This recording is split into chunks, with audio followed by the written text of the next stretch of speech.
এনে কমেন্ট টমেন্ট তো দেখা যাবে না? হ্যাঁ হ্যাঁ, ওটা একটু পরে, এখনো লাইভ শুরু হয়নি। লাইভ শুরু হয়ে গেল ফার্স্ট কার্ডে।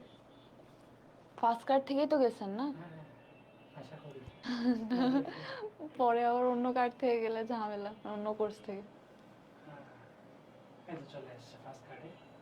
সুন্দর লাগছে, বেশি অতটা ভালো লাগে। লেখা বোঝা যাচ্ছে? মোটামুটি আর কি, মানে আশা করি। আচ্ছা, একটু আরেকটু জুম করে দেখাবো নি, তাহলে বোঝা যাবে আই গেস। হ্যাঁ, এই যে আপু, আসসালামু আলাইকুম। ওয়ালাইকুম আসসালাম। মুক্তাসিন মাহাদি। ওকে শার্ট আউট না দিলেও ক্লাসে থাকবে না। আমি একটু এভরিওয়ান দিই। সবাই একটু জয়েন করো ক্লাসে, আর যে যার ফ্রেন্ডদেরকে মেনশন দিয়ে বলো যে ক্লাস শুরু হয়ে গিয়েছে। যারা আগে ক্লাস করছে তাদের মধ্যে আমি যতজনকে চিনি, এরা যদি আজকে ক্লাস করে এদের একদমই প্যারা হবে না আজকে ক্লাসে কিছুই বুঝতে, কারণ সবই বুঝবে আগের পড়া। ব্ল্যাক অ্যান্ড হোয়াইট কেন? White and black then. Black and white কারণ তাছাড়া লেখা বোঝা যায় না। হোয়াইটে লেখা বোঝা যায় না, ব্ল্যাক না দিলে, ব্যাকগ্রাউন্ড না থাকলে লেখা কি বোঝা যায়? একটু কমেন্ট করো তো, লেখা বোঝা যায় কিনা।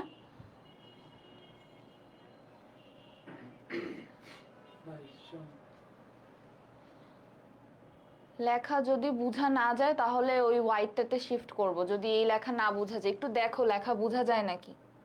যাচ্ছে মোটামুটি। যাওয়ার কথাই, এতক্ষণ ধরে এটাই গবেষণা করতেছিলাম। বুঝা যায়, আচ্ছা ঠিক আছে, বুঝা গেলে তো গেল আলহামদুলিল্লাহ, তাহলে আর হোয়াইটটাতে শিফট করব না। একটু সোজা করে নাও। বাঁকা হয়ে আছে হালকা একটু এদিকে, এই হাতটা নিয়ে যেতে। হ্যাঁ, ভেরি গুড। হ্যাঁ। হ্যাঁ। আচ্ছা, এটা এমনি তো থাকবে না, এটা কন্টিনিউয়াসলি চেঞ্জ হতেই থাকবে। ও, পেনটা নিচে আসছে। পেন, পেন, হ্যাঁ পেন লাগবে।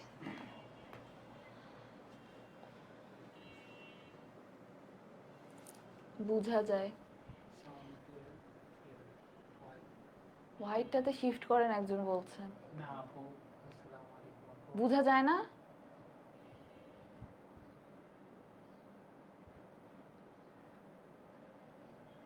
আজকের ক্লাস ডান না? না আজকের ক্লাস ডান না, আজকের ক্লাস করো, কিছু একটা, কিছু তো নতুন শিখবাই, তাও থাকো। আপু কংগ্রাচুলেশনস অন ইয়ার সেকেন্ড প্রসে, থ্যাংক ইউ ভাইয়া, থ্যাংক ইউ। আপু সবগুলো ইংলিশে, যে ইংলিশেই তো থাকবে ভাইয়া, মেডিকেলের ক্লাস তো পড়া তো ইংলিশেই সব। একটু প্রবলেম হচ্ছে, তোমরা একটু পিডিএফটা যদি বের করে রাখতে পারো, অন্য কোনো মানে পাশে যদি পিডিএফটা বের করে রাখতে পারো তাহলে ইজি হবে। মানে আমি একদম তোমাদেরকে যে পিডিএফ দিচ্ছি ওই পিডিএফ থেকেই পড়াবো গাইটনের। সো ওটা যদি তুমি পাশে বের করে রাখো, আমি যেটা বলবো সেটা বুঝতে পারবা। সবাই তো বলতেছে হোয়াইট হইলে ভালো হয়, বুঝতেছি না। একদম ফার্স্ট চ্যাপ্টার ভাইয়া, একদম ফার্স্ট চ্যাপ্টার গাইটনের, মানে শুরুতেই যে চ্যাপ্টারটা। ওয়ালাইকুম আসসালাম ভাইয়া। হোয়াইট ব্যাকগ্রাউন্ড সবাই বলতেছে ভাইয়া, হোয়াইট ব্যাকগ্রাউন্ড দিলে উপকার হয়। বাট হোয়াইটে যায়, দেখো তো কেমন। আচ্ছা হোয়াইটে যে একটু দেখি, হ্যাঁ কেমন। এখানে তো বোঝাই যাবে না। দেখি ওরা কি বলে। এখানে আমি করতে পারতেছি না কেন? ওই যে 100% ও, এটা এইভাবে করা লাগবে, তাহলে তো অনেক প্যারা হয়ে যাবে। বাট হোয়াইটে তো বোঝাই পারবে না, ব্ল্যাকে। হোয়াইটে বোঝা যাওয়ার কথা না একদমই। পিডিএফ এই যে হোয়াইট কোট ক্রিউ, মানে এই গ্রুপেরই ড্রাইভের লিংক দেওয়া আছে, ওখানে আছে। হোয়াইটে বেটার বোঝা যাচ্ছে।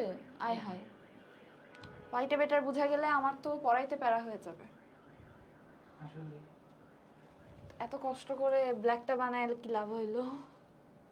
আচ্ছা এভাবে তুলবো তাহলে, বড় করে দেখাতে পারবো না, তাহলে এরকম করেই দেখাতে হবে। আচ্ছা এরপরে কি আবার ব্ল্যাক? এটা কি এরপরে আবার ব্ল্যাক? ও হয়তো ব্ল্যাক হয়ে গেছে তাহলে। আয় হায়, হোয়াইট তো হবে না। এখানে এটা এটা তো যথেষ্ট স্পষ্ট মনে হয়। এটা একটু স্পষ্ট। আচ্ছা দেখো তো এবার ব্ল্যাকে বোঝা যাচ্ছে নাকি, একটু দেখো এবার ব্ল্যাকে বোঝা যাচ্ছে নাকি। ব্ল্যাক বেটার আপু, আপু ব্ল্যাকই ঠিক আছে, ব্ল্যাক রাখেন। আচ্ছা ব্ল্যাকটাই রাখলাম তাহলে, হ্যাঁ এটা আপাতত ঠিক আছে। তাহলে আমরা শুরু করি, হ্যাঁ অনেকজনই তো আসছে মোটামুটি ক্লাসে, আমরা আজকে পড়া শুরু করি তাহলে। ওকে, ব্ল্যাক বেটার।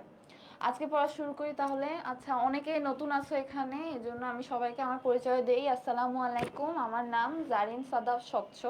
আমি ঢাকা মেডিকেল কলেজের ৪র্থ বর্ষে এখন আপাতত আছি, K79 ব্যাচ। এক মিনিট, আমি একটু আমার এই ইয়াটা ঠিক করে নেই।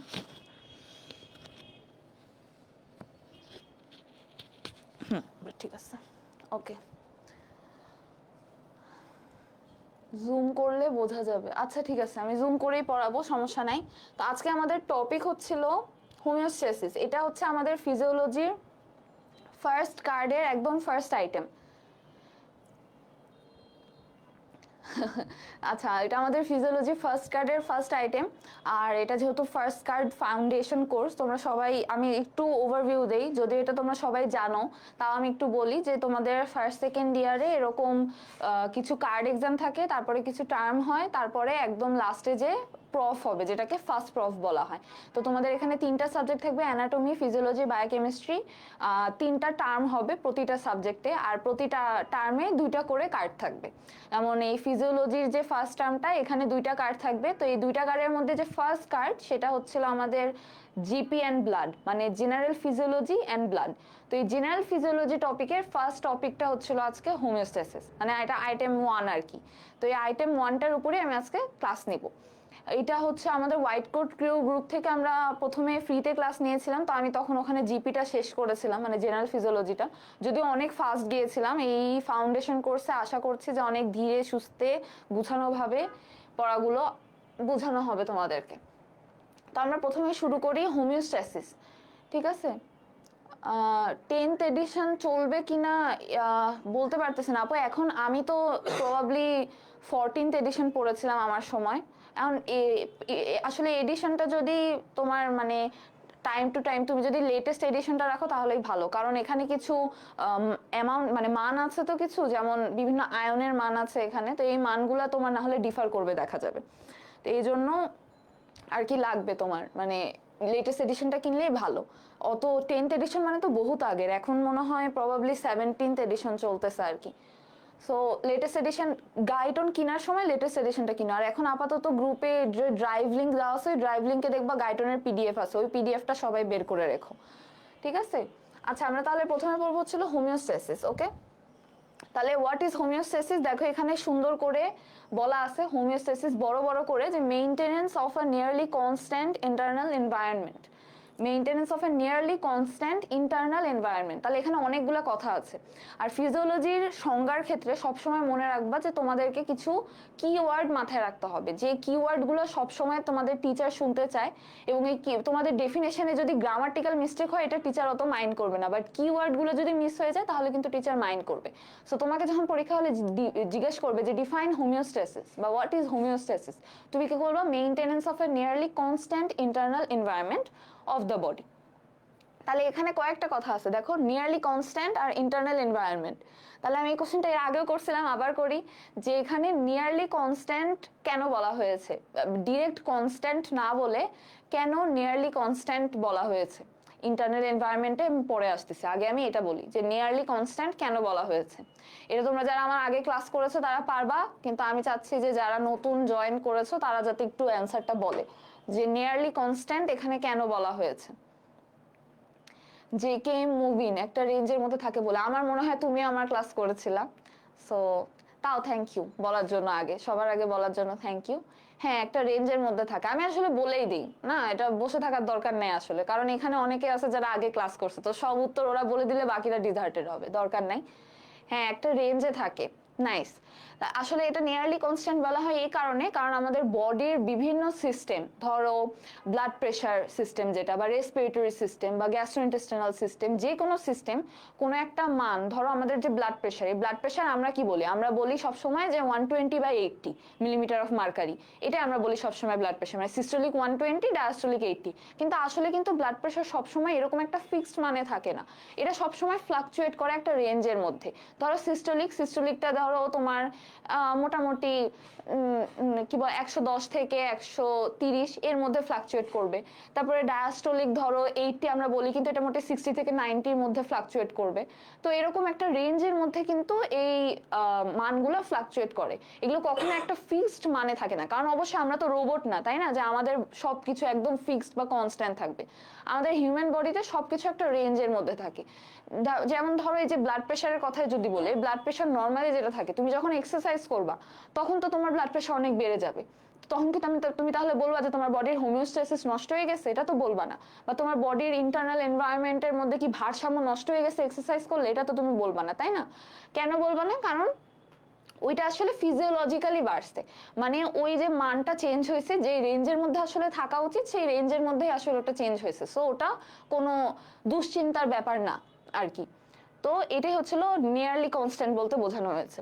এখন এটা তো হোমিওস্ট্যাসিস, এখন ইন্টারনাল এনভায়রনমেন্ট বলতে কি বোঝায় আসলে? তো ইন্টারনাল এনভায়রনমেন্ট ইংলিশটাকে যদি একদম পিওর বাংলা করো তাহলে হচ্ছিল ভিতরের পরিবেশ, বডির ভিতরের পরিবেশ। তার মানে কি, বডির একটা এক্সটার্নাল এনভায়রনমেন্টও আছে। বডির এক্সটার্নাল এনভায়রনমেন্ট কি? এই যে আলো, বাতাস, পানি, আমাদের আশপাশে যা কিছু আছে এগুলো সব হচ্ছিল বডির এক্সটার্নাল এনভায়রনমেন্ট, টেম্পারেচার যা কিছু আছে। আর বডি ইন্টারনাল এনভায়রনমেন্ট কি? আমাদের বডির মধ্যে আমাদের সেলগুলা যে অবস্থায় আছে আর কি, যে পরিবেশের মধ্যে আছে, সেটা হচ্ছে আমাদের বডি ইন্টারনাল এনভায়রনমেন্ট, মানে বডির ভেতরের এনভায়রনমেন্টটা, সোজা কথা ইন্টারনাল এনভায়রনমেন্ট। কারণ এখানে একটা ইম্পর্টেন্ট জিনিস, সেটা হচ্ছিল যে ইসিএফ যেটা বা এক্সট্রা সেলুলার ফ্লুইড, সেটাকে বলা হয় হচ্ছিল বডির ইন্টারনাল এনভায়রনমেন্ট। মানে এক্সট্রা সেলুলার ফ্লুইড বলতে কি বোঝায়? এক্সট্রা মানে বাইরে, সেলুলার মানে হচ্ছিল সেল। তার মানে কি, সেলের বাইরের ফ্লুইডটাকে এক্সট্রা সেলুলার ফ্লুইড বলে। এখন সেলের বাইরের যদি একটা ফ্লুইড থাকে তাহলে সেলের ভিতরেও একটা ফ্লুইড থাকবে, সেটা কি? সেটা হচ্ছিল ইন্ট্রাসেলুলার ফ্লুইড। তাহলে এটাকে আমরা সংক্ষেপে ইসিএফ আইসিএফ বলি, পুরাটুকু না বলে ইসিএফ আইসিএফ বলি। কিন্তু ভাইভাতে কখনো ইসিএফ আইসিএফ বলবা না, ভাইভাতে কোনো সংক্ষিপ্ত রূপ বলবা না। এটা একটা টিপস, যে ভাইভাতে কখনো সংক্ষিপ্ত রূপ বলবা না, ভাইভাতে সবসময় সবকিছুর অ্যাব্রিভিয়েশন বলবা, টোটাল পুরাটা বলবা। তোমাকে যদি ম্যাম যদি তোমাকে নিজেও বলে যে ইসিএফ এর মধ্যে কোন আয়ন বেশি থাকে, তুমি তাও বলবা যে এক্সট্রা সেলুলার ফ্লুইডের মধ্যে সোডিয়াম আয়ন বেশি থাকে। তুমি কখনো এটা শর্টে বলবা না। অনেক প্রফেসররা শর্টকাট বলে মাইন্ড করে এই জন্য। তো যাই হোক, এক্সট্রা সেলুলার ফ্লুইড যেটা, সেটা হচ্ছিল বডির ইন্টারনাল এনভায়রনমেন্ট। এখন কেন এক্সট্রা সেলুলার ফ্লুইডটাকে বডির ইন্টারনাল এনভায়রনমেন্ট বলা হয়, এটা দেখে তোমরা একটু উত্তর দাও। কেন এক্সট্রা সেলুলার ফ্লুইডকে বডি ইন্টারনাল এনভায়রনমেন্ট বলা হয়? তারপরে তো আমি বলবোই যে কেন বলা হয়।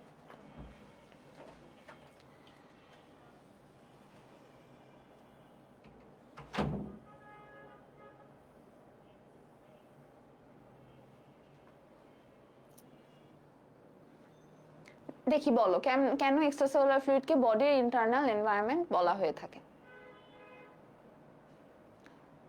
সবাই বলছে রেঞ্জে থাকে, রেঞ্জে থাকে, because of the range. Very good. আমার কাছে কি আসতেছে না কমেন্ট, নাকি আসলে আসতেছে না? একটু চেক করি।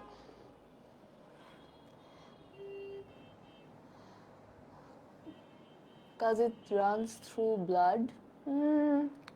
না আসলে আপু, এটা ব্লাডের মধ্য দিয়ে যায় এরকম না।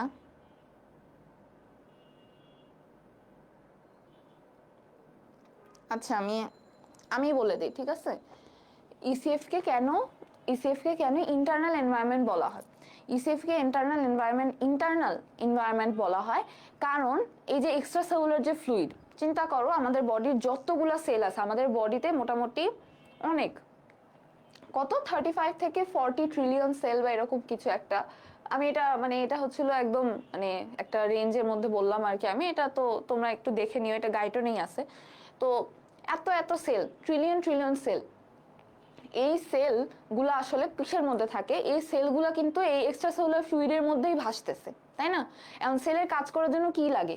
সেলের কাজ করার জন্য নিউট্রিয়েন্টস লাগে, সেলের কাজ করার জন্য অক্সিজেন লাগে, সেলের কাজ করার জন্য গ্লুকোজ লাগে, অ্যামাইনো অ্যাসিড লাগে, এত কিছু লাগে, তাই না? কেন লাগে? সেল যাতে এটিপি তৈরি করতে পারে, কারণ এটিপি তো একমাত্র আমাদের এনার্জি সোর্স, তাই না? এই এটিপি থেকেই আমরা এনার্জি পাই। তো এই এটিপিটা তৈরি করার জন্য কিন্তু সেলের এত নিউট্রিয়েন্ট লাগে। এই নিউট্রিয়েন্টগুলো সেল কোথা থেকে পাবে? সেলের ভিতরে তো এই নিউট্রিয়েন্টগুলো অলরেডি থাকে না, তাই না? এই নিউট্রিয়েন্টগুলো কিন্তু সেল পায় এক্সট্রা সেলুলার ফ্লুইড থেকে। এই এক্সট্রা সেলুলার ফ্লুইডের মধ্যেই কিন্তু সেলগুলো একটা ভারসাম্য বজায় রেখে ভাসতেছে। নর্মাল তুমি চিন্তা করো যে একটা বিশাল বড় এরকম পন্ড, ওই পন্ডের মধ্যে অনেকগুলা এরকম বল ফেলে রাখা হয়েছে, যে কোনো টেনিস বল ধরো ফেলে রাখা হয়েছে, তো ওগুলো সব ধরো সেল, আর ওই পন্ডটা হচ্ছিল এক্সট্রাসেলুলার ফ্লুইড। এখন ওই এক্সট্রাসেলুলার ফ্লুইডের মধ্যে সব ধরনের নিউট্রিয়েন্টস দিয়ে দেওয়া হয়েছে সেলের জন্য, যত ইম্পর্টেন্ট। তো সেলগুলো কি এই নিউট্রিয়েন্টসগুলো নিচ্ছে, এরা কাজ করতেছে, বর্জ্য পদার্থ এক্সট্রাসেলুলার ফ্লুইডের মধ্যে দিয়ে দিচ্ছে, এভাবে আলটিমেটলি কিন্তু মানে নিউট্রিয়েন্টগুলো এক্সট্রাসেলুলার ফ্লুইড থেকে সেলের মধ্যে যাচ্ছে, সেলগুলো ঠিকভাবে কাজ করতে পারতেছে, বডির টোটাল একটা ইন্টারনাল যে এনভায়রনমেন্টের যে একটা ভারসাম্য, সেটা কিন্তু বজায় আছে এই এক্সট্রাসেলুলার ফ্লুইডের জন্যই, তাই না? এই জন্য এক্সট্রাসেলুলার ফ্লুইডটাকে বলা হয়েছিল ইন্টারনাল এনভায়রনমেন্ট। ঠিক আছে, এটাকে বলা হয় ইন্টারনাল এনভায়রনমেন্ট। এটার একটা ফ্রেঞ্চ একজন ফিজিওলজিস্ট, ক্লড বার্নার্ড সম্ভবত নাম ওনার, আমার যদি ভুল হয় আমাকে কারেক্ট করে দিও তোমরা, তোমাদের কাছে বইয়ের পিডিএফ আছে, ওটা একটু দেখে বলো যে আসলে কিনা। ক্লড বার্নার্ড নাম, উনি হচ্ছিল মিলিউ ইন্টেরিউ, এই ওয়ার্ডটা উনি আর কি প্রথম বলে, মিলিউ ইন্টেরিউ। মিলিউ ইন্টেরিউ আসলে আমার এটা তো উচ্চারণ আমার তো ঠিক হচ্ছে না, স্বাভাবিক, কারণ আমি তো আর ফ্রেঞ্চ পারি না, বাট মিলিউ ইন্টেরিউ এটা মানে আসলে হচ্ছিল ইন্টারনাল এনভায়রনমেন্ট।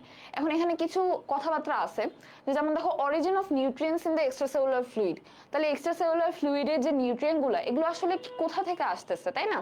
কিভাবে এগুলো আসতেছে? এগুলো আসতেছে যে দেখো প্রথমে দেখাচ্ছে রেসপিরেটরি সিস্টেম, রেসপিরেটরি সিস্টেম থেকে কেমনি নিউট্রিয়েন্ট আসবে না, অক্সিজেন, সেলের জন্য অক্সিজেন একটা মাস, তাই না? অক্সিজেন ছাড়া তো আমরা বাঁচবো না, এটা তো এই সেল মানে আমরা অক্সিজেন যে নিচ্ছি এটা তো পুরোপুরি সেল পর্যন্ত পৌঁছানো লাগবে, তাই না?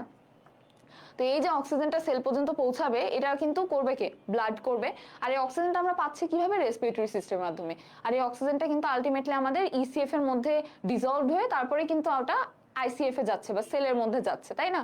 তাহলে রেসপিরেটরি সিস্টেম আমাদের একটা সিস্টেম যেটা আমাদের এক্সট্রাসেলুলার ফ্লুইডের মধ্যে অক্সিজেন প্রদান করতেছে, তো ওটাও একটা নিউট্রিয়েন্ট, এটা গেল। তারপর গ্যাস্ট্রোইন্টেস্টিনাল ট্র্যাক্ট, গ্যাস্ট্রোইন্টেস্টিনাল ট্র্যাক্ট কেমনে নিউট্রিয়েন্ট দেয়?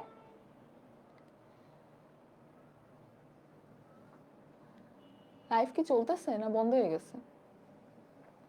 লাইফ কি চলতেছে? অল ওকে? আমার কাছে কেন জানি মনে হলো লাইভ মনে অফ হয়ে গেছে। আচ্ছা, চলতেছে তো, তাই না? অল ওকে তো, তাই না? হ্যাঁ, অল ওকে, ওকে। আচ্ছা ঠিক আছে, তাহলে গ্যাস্ট্রোইন্টেস্টিনাল ট্র্যাক্ট কেমনে এখানে নিউট্রিয়েন্ট দিবে? ওকে ওকে, আমি হঠাৎ করে মনে করছি যে মনে হয় অফ হয়ে গেছে।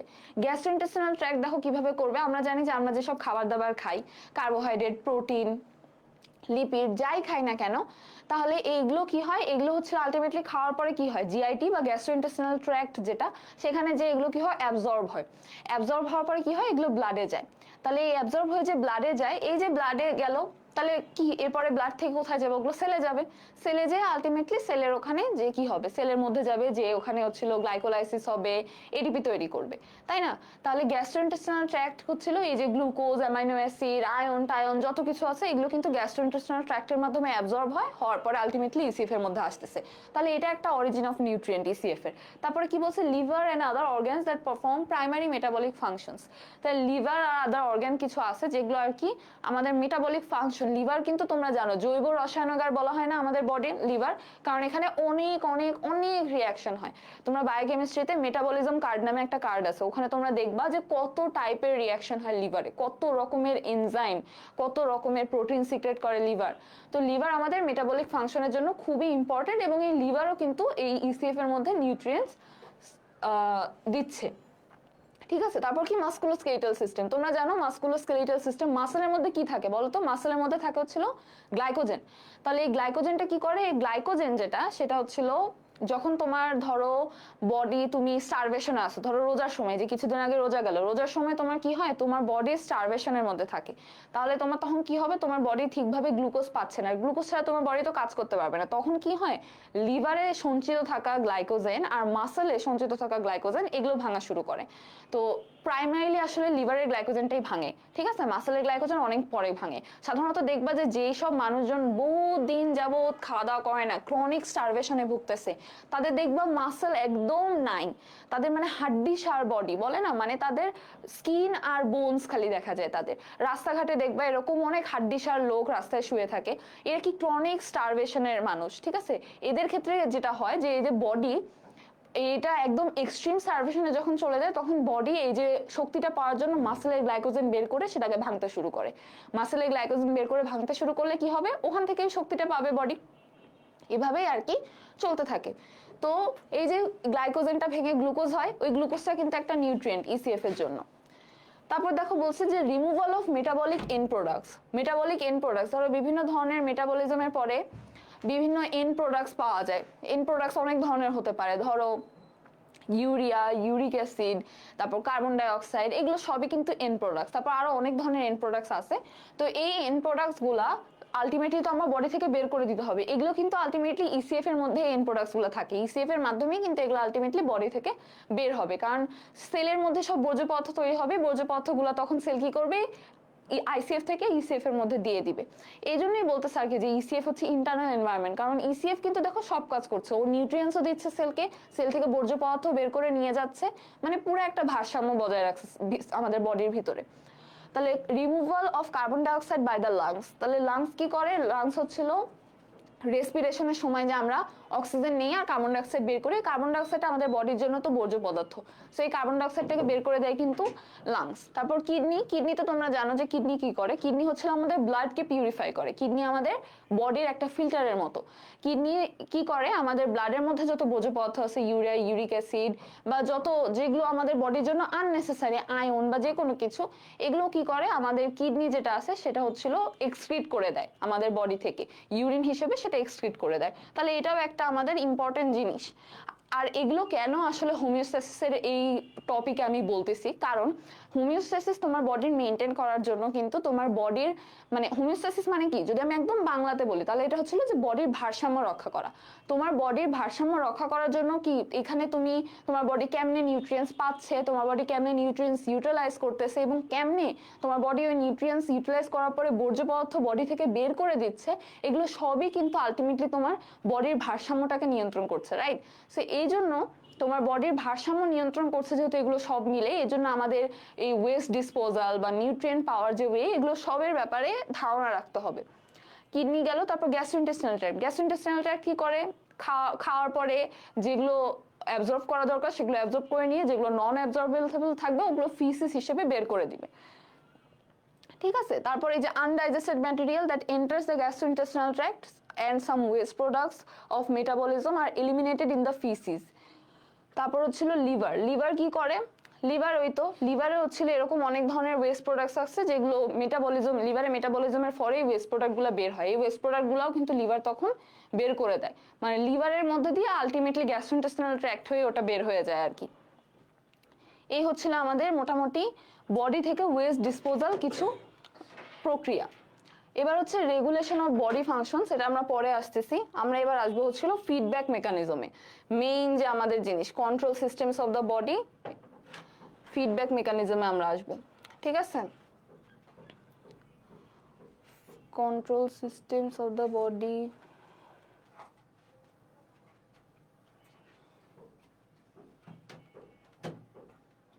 এই যে ফিডব্যাক মেকানিজম, এটা হচ্ছিল আমাদের মোস্ট ইম্পর্টেন্ট একটা জিনিস, ফিডব্যাক মেকানিজম। তাহলে হোমিওস্ট্যাসিস যে এই যে মেইনটেইন হচ্ছে, ফিসিস মানে পায়খানা, নর্মাল তুমি খাবা, খাওয়ার পরে পায়খানা করবে না, এটাই হচ্ছিল ফিসিস। সরি আমি আসলে ভুলে গেছি যে মানে ইংলিশ তো আসলে এখন অনেকে নতুন নতুন পড়তেছে জন্য সরি। তোমাদের কোনো যদি ওয়ার্ডে বুঝতে সমস্যা হয় আমাকে জিজ্ঞেস করবা যে আপু এটা মানে কি ওটা মানে কি, কোনো সমস্যা নেই, লজ্জা পাওয়ার কোনো কারণ নেই, সবাই এখানে নতুন, সবাই নতুন ক্লাস করতেছে। ভাইয়া সেটা একটু ছেড়ে গরম লাগতেছে। আচ্ছা হ্যাঁ, পজিটিভ ফিডব্যাক আর নেগেটিভ ফিডব্যাক পড়বো আমরা এখন। তো প্রথমে আমরা নেগেটিভটা দিয়ে শুরু করি যাতে আমরা লাস্টে পজিটিভ ভাবে ক্লাস শেষ করতে পারি, যদিও আসলে পজিটিভটা অত পজিটিভ না, বাট স্টিল। নেগেটিভ ফিডব্যাক এটা হচ্ছে nature of most control system. তাহলে হোমিওস্ট্যাসিস দুই টাইপের ফিডব্যাক মেকানিজমের মাধ্যমে মেইনটেইন হয় বডির হোমিওস্ট্যাসিস। একটা হচ্ছিল নেগেটিভ ফিডব্যাক মেকানিজম, আরেকটা হচ্ছে পজিটিভ ফিডব্যাক মেকানিজম। এখন ফিডব্যাক মানে কি, ফিডব্যাক মানে হচ্ছিল যে ধরো বডির মধ্যে একটা স্টিমুলাস দিলা, ধরো একটা উদ্দীপনা দিলা বডিতে, ওই উদ্দীপনার মানে প্রতি বডি কেমন রিয়্যাক্ট করবে, এটাই হচ্ছিল ফিডব্যাক। এই যে যেমন আমি আজকে ক্লাস নিচ্ছি, তোমাদের ক্লাস নেওয়ার পর আমি তোমাদের কাছ থেকে কি একটা রেসপন্স পাবো, এই রেসপন্সটাই কি তোমাদের ফিডব্যাক। আমি বুঝবো যে তোমার পজিটিভ ফিডব্যাক দিলে আমি খুশি হব, নেগেটিভ ফিডব্যাক দিলেও আমি খুশি হব, কারণ আমি নেক্সট ক্লাস থেকে ওগুলো আরো উন্নত করার চেষ্টা করবো আর কি, যেগুলো জায়গায় আমার ভুল আছে। ঠিক আছে, তাহলে নেগেটিভ ফিডব্যাক মেকানিজমটা কি? নেগেটিভ ফিডব্যাক মেকানিজমটা একদম আমি যদি সহজভাবে বলি, যে ধরো তোমার বডিতে positive is more negative then negative, আসলে এটা কিন্তু ট্রু, এই ফিডব্যাক মেকানিজমের ক্ষেত্রে এটা কিন্তু একদম ট্রু। তাহলে পজিটিভ ফিডব্যাক মেকানিজমের নেগেটিভ ফিডব্যাক মেকানিজমের ক্ষেত্রে যেটা হয় যে সেটা হচ্ছিল, মানে আমি একদম বাংলায় যদি বুঝাই বলি, যে কিছু ইনিশিয়েটিং স্টিমুলাস, ধরো কোনো কিছু একটা তোমার বডিতে খুব বেড়ে গেল বা কিছু একটা খুব কমে গেল, তাহলে ওই যে বেড়ে গেল তোমার বডিতে, যেটা ওই বেড়ে যাওয়ার পরে তোমার বডি যেই সব কাজ করে ওই জিনিসটাকে আবার কমায় আনবে, অথবা কমে গেলে তোমার বডি যেই সব কাজ করে জিনিসটাকে আবার বাড়ায় আনবে, এটাই হচ্ছিল নেগেটিভ ফিডব্যাক মেকানিজম। একদম ইন সিম্পলেস্ট ওয়ে এটাই হচ্ছিল নেগেটিভ ফিডব্যাক মেকানিজম। মানে হচ্ছে বিপরীত কাজটা করবে, যেই কাজটা হচ্ছে সেটার বিপরীত কাজটা করে বডির মধ্যে ভারসাম্য রক্ষা করবে। এখন এখানে আমরা একটা সংজ্ঞা পড়বো, সংজ্ঞাটা দেখে ঘাবড়ানোর কোনো কারণ নেই, এটা আসলে আমি একদম ভেঙে ভেঙে বলবো যে এটা আসলে কি বোঝাচ্ছে। ঠিক আছে, এই যে এখানে যে সংজ্ঞাটা আছে, এই যে ইফ সাম ফ্যাক্টর, কি ব্যাপার হয় না কেন,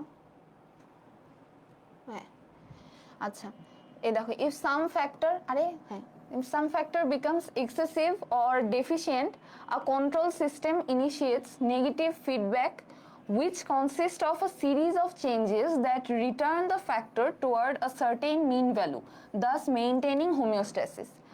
তাহলে এটা অনেক হজবরলা লাগতেছে আসলে শুনতে মনে হয়, তাই না? বাট দেখো এখানে কি বলছে, if some factor become excessive or deficient, কিছু ফ্যাক্টর তোমার বডিতে যদি বেড়ে গেল বা কমে গেল, ধরো তোমার ব্লাড প্রেশার হঠাৎ করে বেড়ে গেল, বা তোমার ব্লাড প্রেশার হঠাৎ করে কমে গেল, বা তোমার বডির পিএইচ হঠাৎ করে বেড়ে গেল, বা তোমার বডির টেম্পারেচার হঠাৎ করে বেড়ে গেল বা কমে গেল, যে কোনো কিছুই হোক, ওগুলোকে আসলে ফ্যাক্টর বলছে। ধরো ব্লাড প্রেশার বা টেম্পারেচার বা পিএইচ, যেটা এগুলোকে আসলে ফ্যাক্টর বলছে। তাহলে if some factor becomes excessive or deficient, a control system initiates negative feedback which consist of a series of changes.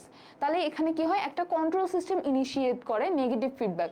এটা মেইনলি আসলে বোঝাচ্ছে যে আমাদের বডিতে বিভিন্ন জিনিস মোকাবেলা করার জন্য অনেক কন্ট্রোল সিস্টেমই কিন্তু আছে, তাই না? যেমন ব্লাড প্রেশার রেগুলেশনের জন্য বায়োরিসেপ্টর আছে, এরকম বিভিন্ন কন্ট্রোল সিস্টেম আছে যেটা একটা নেগেটিভ ফিডব্যাক চালু করে, which consist of a series of changes that return the factor toward a certain mean value। তখন এই কন্ট্রোল সিস্টেমটা কি করে, আলটিমেটলি ওই ফ্যাক্টরটাকে আগের অবস্থায় নিয়ে আসার জন্য বিভিন্ন ধরনের কাজ করে, যেগুলো করার মাধ্যমে আর কি ফ্যাক্টরটা আগের অবস্থায় চলে আসে। দাস মেইনটেনিং হোমিওস্ট্যাসিস, এইভাবে আর কি বডির ভারসাম্যটা নিয়ন্ত্রণ করছে। তাহলে এই যে নেগেটিভ ফিডব্যাকের যে সংজ্ঞা, এটা কি তোমাদের কাছে ক্লিয়ার কিনা আমাকে একটু জানাও। নেগেটিভ ফিডব্যাকের সংজ্ঞা তোমাদের কাছে ক্লিয়ার কিনা আমাকে একটু জানাও। যদি ক্লিয়ার হয় তাহলে আমি নেক্সট যাব, আর যদি ক্লিয়ার না হয় তাহলে আমি আবার বুঝাবো।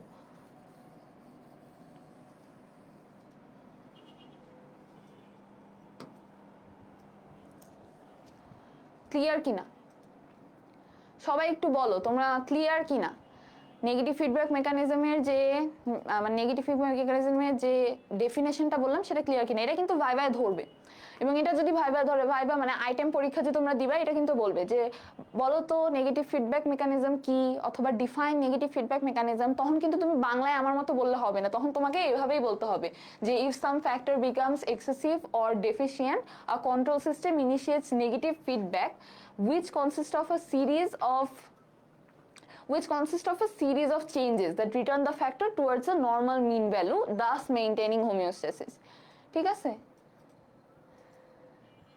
না না, বলবা যে তুমি নিজে পড়ছো, আমার কথা বলবা না, নিজে পড়ছো। আচ্ছা, সবার কাছে ক্লিয়ার? তাহলে এই ডেফিনেশনটা কিন্তু ধরবে, এবং এটা ইংলিশেই বলা লাগবে, দুঃখজনক হলেও সত্যি।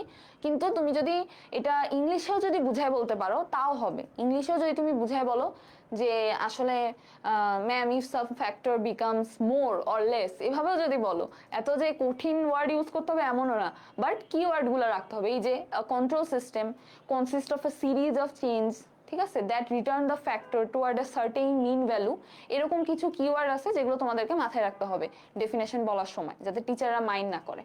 ঠিক আছে? তাহলে এবার নেগেটিভ ফিডব্যাক মেকানিজমের কিছু উদাহরণ।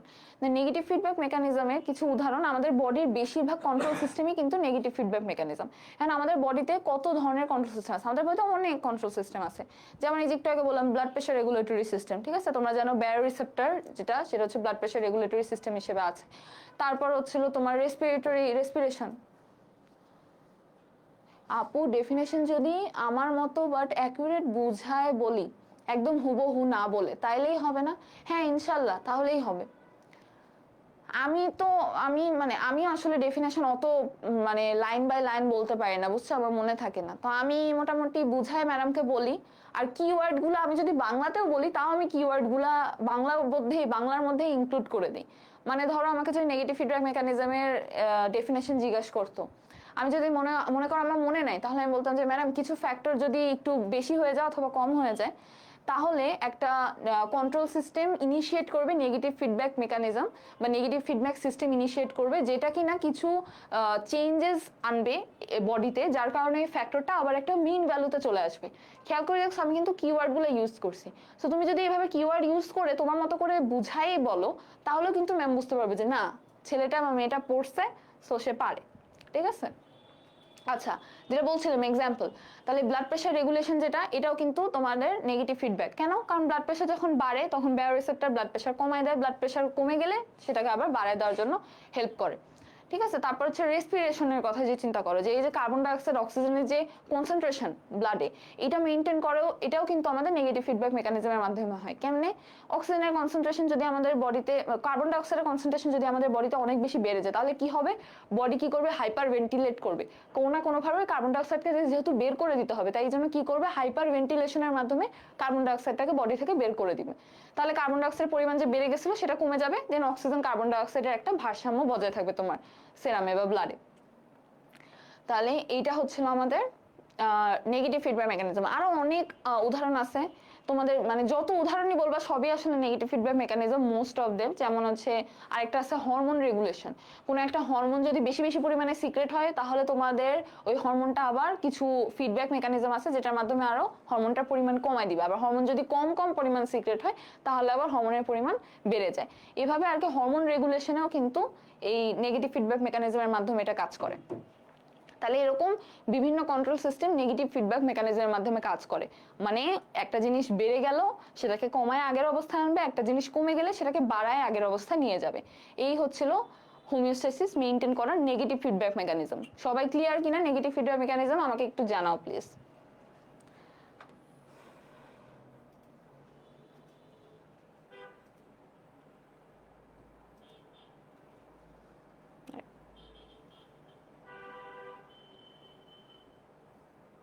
হ্যাঁ, এই ইয়াটা কেমনে অফ করব?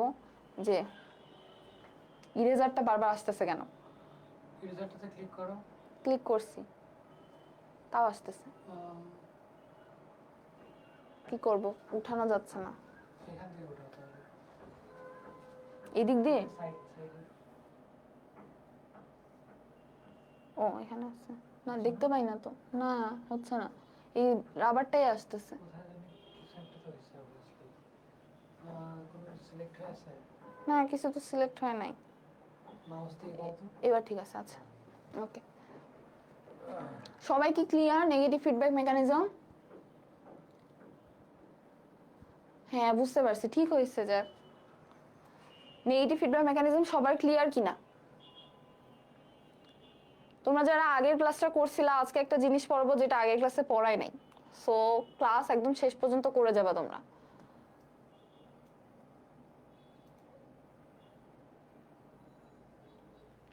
এবার আমরা পড়বো পজিটিভ ফিডব্যাক মেকানিজম। পজিটিভ ফিডব্যাকের আগে ভালো জিনিসটাই দেখি, তারপর খারাপ জিনিসটা দেখবো, ঠিক আছে? Positive feedback mechanism.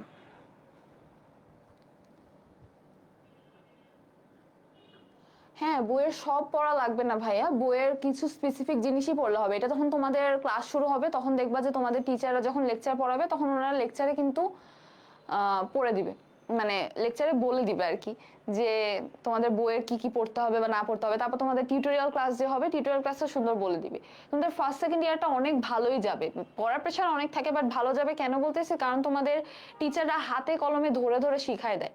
মানে ফার্স্ট সেকেন্ড ইয়ারের মতো পরের ইয়ারগুলোতে যে টিচাররা আর এত হাতে কলমে শিখায় না, তখন সিলেবাসও বেশি, টিচাররা মানে চেষ্টা করে শেষ করার কিন্তু শেষ হয় না, মানে অনেক প্রবলেম হয় আর কি। এই জন্য ফার্স্ট সেকেন্ড ইয়ারটা অনেক ভালো, মানে এই সময় টিচাররা একদম আসলে হাতে কলমে ধরেই পড়ানো শিখায়, বলে দিবে স্পেসিফিক কিছুই আসলে পড়া লাগে। তুমি যদি গাইডন পড়ে, তুমি যদি টার্ম বা কার্ডের আগের দিন গাইডন পড়ে পরীক্ষা দিতে যাও, তুমি মানে পাশ করতে পারবে না, কারণ এখানে হিউজ পড়া, এত কিছু পড়ে তো তুমি মনে রাখতে পারবে না। জাস্ট হেডলাইন, ছবি আর ভিতরের কিছু কথাবার্তা, এই যে আমি যেমন এখানে বলে দিচ্ছি যে আসলে তুমি কি কি পড়তে হবে এখানে, তুমি তারপরে বইটা কিন্তু, হ্যাঁ বই অবশ্যই একবার ফুল থোরলি রিডিং তো দিতেই হবে, মানে যে চ্যাপ্টারটা পড়াইলাম ওটা থোরলি একবার রিডিং দিতে হবে।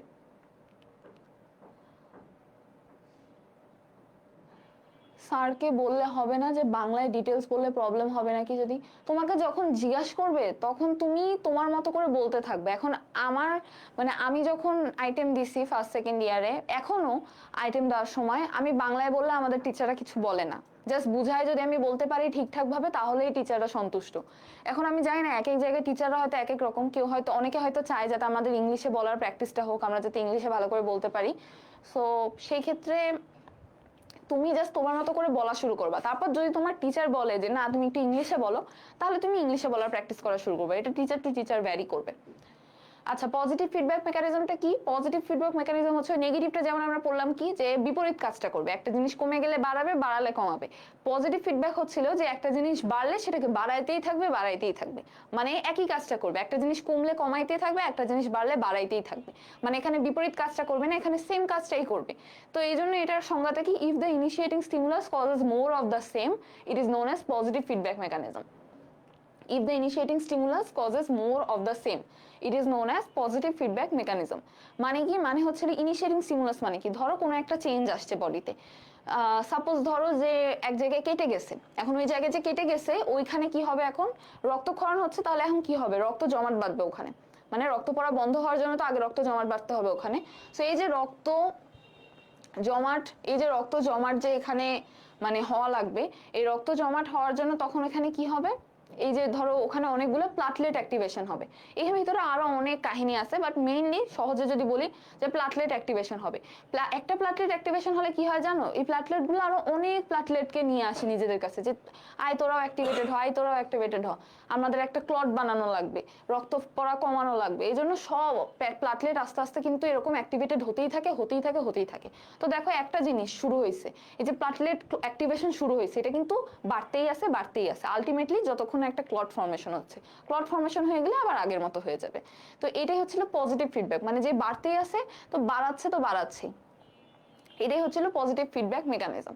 তো এটার সংজ্ঞাটা কি বললাম, if the initiating stimulus causes more of the same, it is known as positive feedback mechanism. মানে যে জিনিসটা হচ্ছে সেটা যদি আরো বেশি হইতেই থাকে তাহলে এটা পজিটিভ ফিডব্যাক মেকানিজম। এখন তোমার এটা মনে হতে পারে যে এটা তো আসলে অনেক দিক দিয়ে খারাপও হতে পারে, আবার অনেক দিক দিয়ে ভালোও হতে পারে। তাহলে ভালো কোন দিক দিয়ে হতে পারে সেটা আগে আমরা একটু দেখি। যে পজিটিভ ফিডব্যাক মেকানিজমে দেখো এখানে কিন্তু কিছু উদাহরণ দেওয়া আছে। আমি যে একটু আগে বললাম তোমাদের যে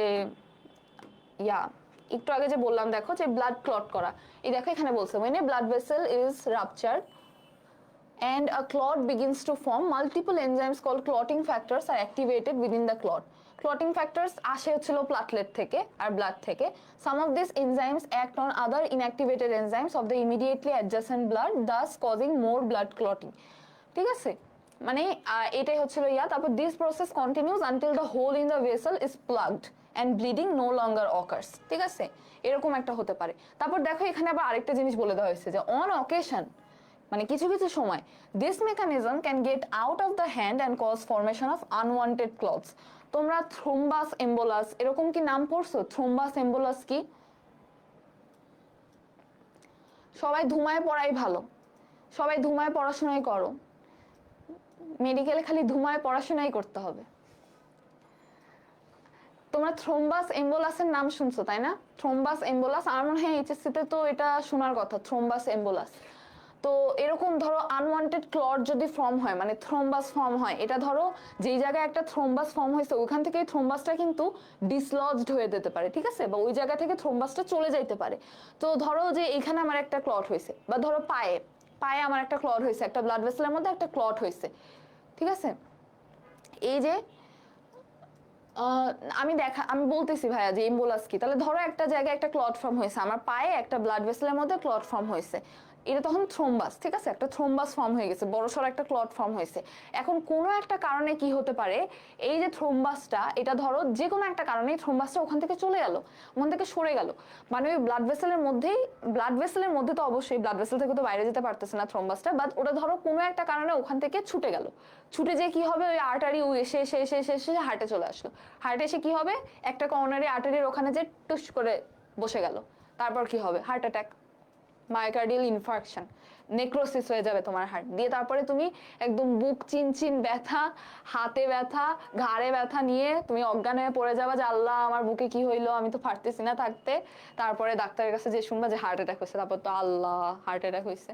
তো এরকম এই যে আনওয়ান্টেড ক্লট যদি ফর্ম হয়, তাহলে এই যে এরকম থ্রোম্বাস ফর্ম হয়, আলটিমেটলি ওটা ডিসলজ হয়ে এম্বোলাস হয়ে তোমার এরকম হইতে পারে, ঠিক আছে। থ্রোম্বাস হচ্ছিল মানে একদম জাস্ট নর্মালি যদি বলি যে একটা ব্লাড ভেসেলের মধ্যে এক জায়গায় একটা বড়সড় ক্লট হলো, তো এই থ্রোম্বাসটা যখন ডিসলজড হয়ে অন্য একটা জায়গায় চলে গেল, এটা হচ্ছিল এম্বোলাস। একদম ইজি জিনিস, একদম কিন্তু ইজি জিনিস।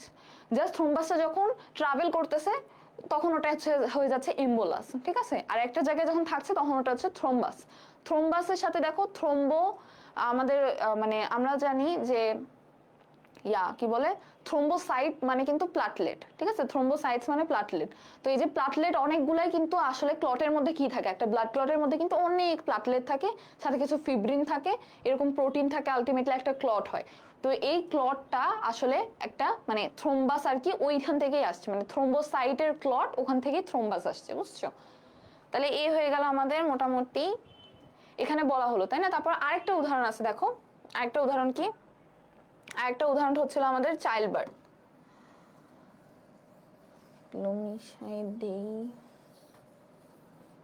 ওকে,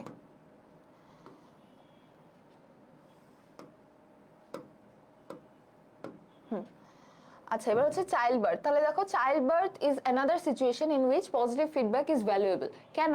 কারণ দেখো যখন ইউটেরাইন কন্ট্রাকশন শুরু হয় এবং ইউটেরাইন কন্ট্রাকশন যখন স্ট্রং হয়, ইউটেরাইন কন্ট্রাকশন মানে তো বুঝছো তাই না, যে ইউটেরাস যখন কন্ট্রাক্ট করা শুরু করে, যখন মানে প্রেগনেন্সির একদম লাস্ট স্টেজ বা লেবারের সময় যে ইউটেরাস কি করে, কন্ট্রাক্ট করা শুরু করে, ঠিক আছে, কন্ট্রাক্ট ইউটেরাইন মাসেলগুলো কন্ট্রাকশন করবে। তো এই যে কন্ট্রাক্ট করা শুরু করে ইউটেরাস, এই কন্ট্রাক্ট যখন করে তখন বাচ্চাটাকে বের করে দেওয়ার জন্য আলটিমেটলি ইউটেরাইন কন্ট্রাকশন শুরু হয়। তো এই যে ইউটেরাইন কন্ট্রাকশন গুলা প্রথমে একটু কম কম থাকে, ঠিক আছে, তারপরে আস্তে আস্তে কিন্তু এগুলো আস্তে আস্তে স্ট্রং হতে থাকে ইউটেরাইন কন্ট্রাকশন গুলা। when uterine contractions become strong enough for the baby's head to begin pushing through the cervix, stretching of the cervix sends signals through the uterine muscle back to the body of the uterus. তাহলে এই cervix হচ্ছিল ইউটেরাসের নিচের অংশটাকে cervix বলে, ঠিক আছে।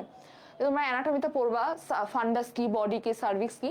তো এই সার্ভিক্সের ওই দিক দিয়ে বাচ্চাটা যখন আর কি আসবে, বাচ্চার হেডটা যখন এই সার্ভিক্সের ওখানে যে পুশ করবে, সার্ভিক্সকে স্ট্রেচ করবে, তখন সার্ভিক্সের স্ট্রেচিং এর কারণে ওখান থেকে কিছু সিগন্যাল ইউট্রাইন মাসেলের মধ্যে দিয়ে বডি অফ দ্য ইউটেরাসে ব্যাক করবে।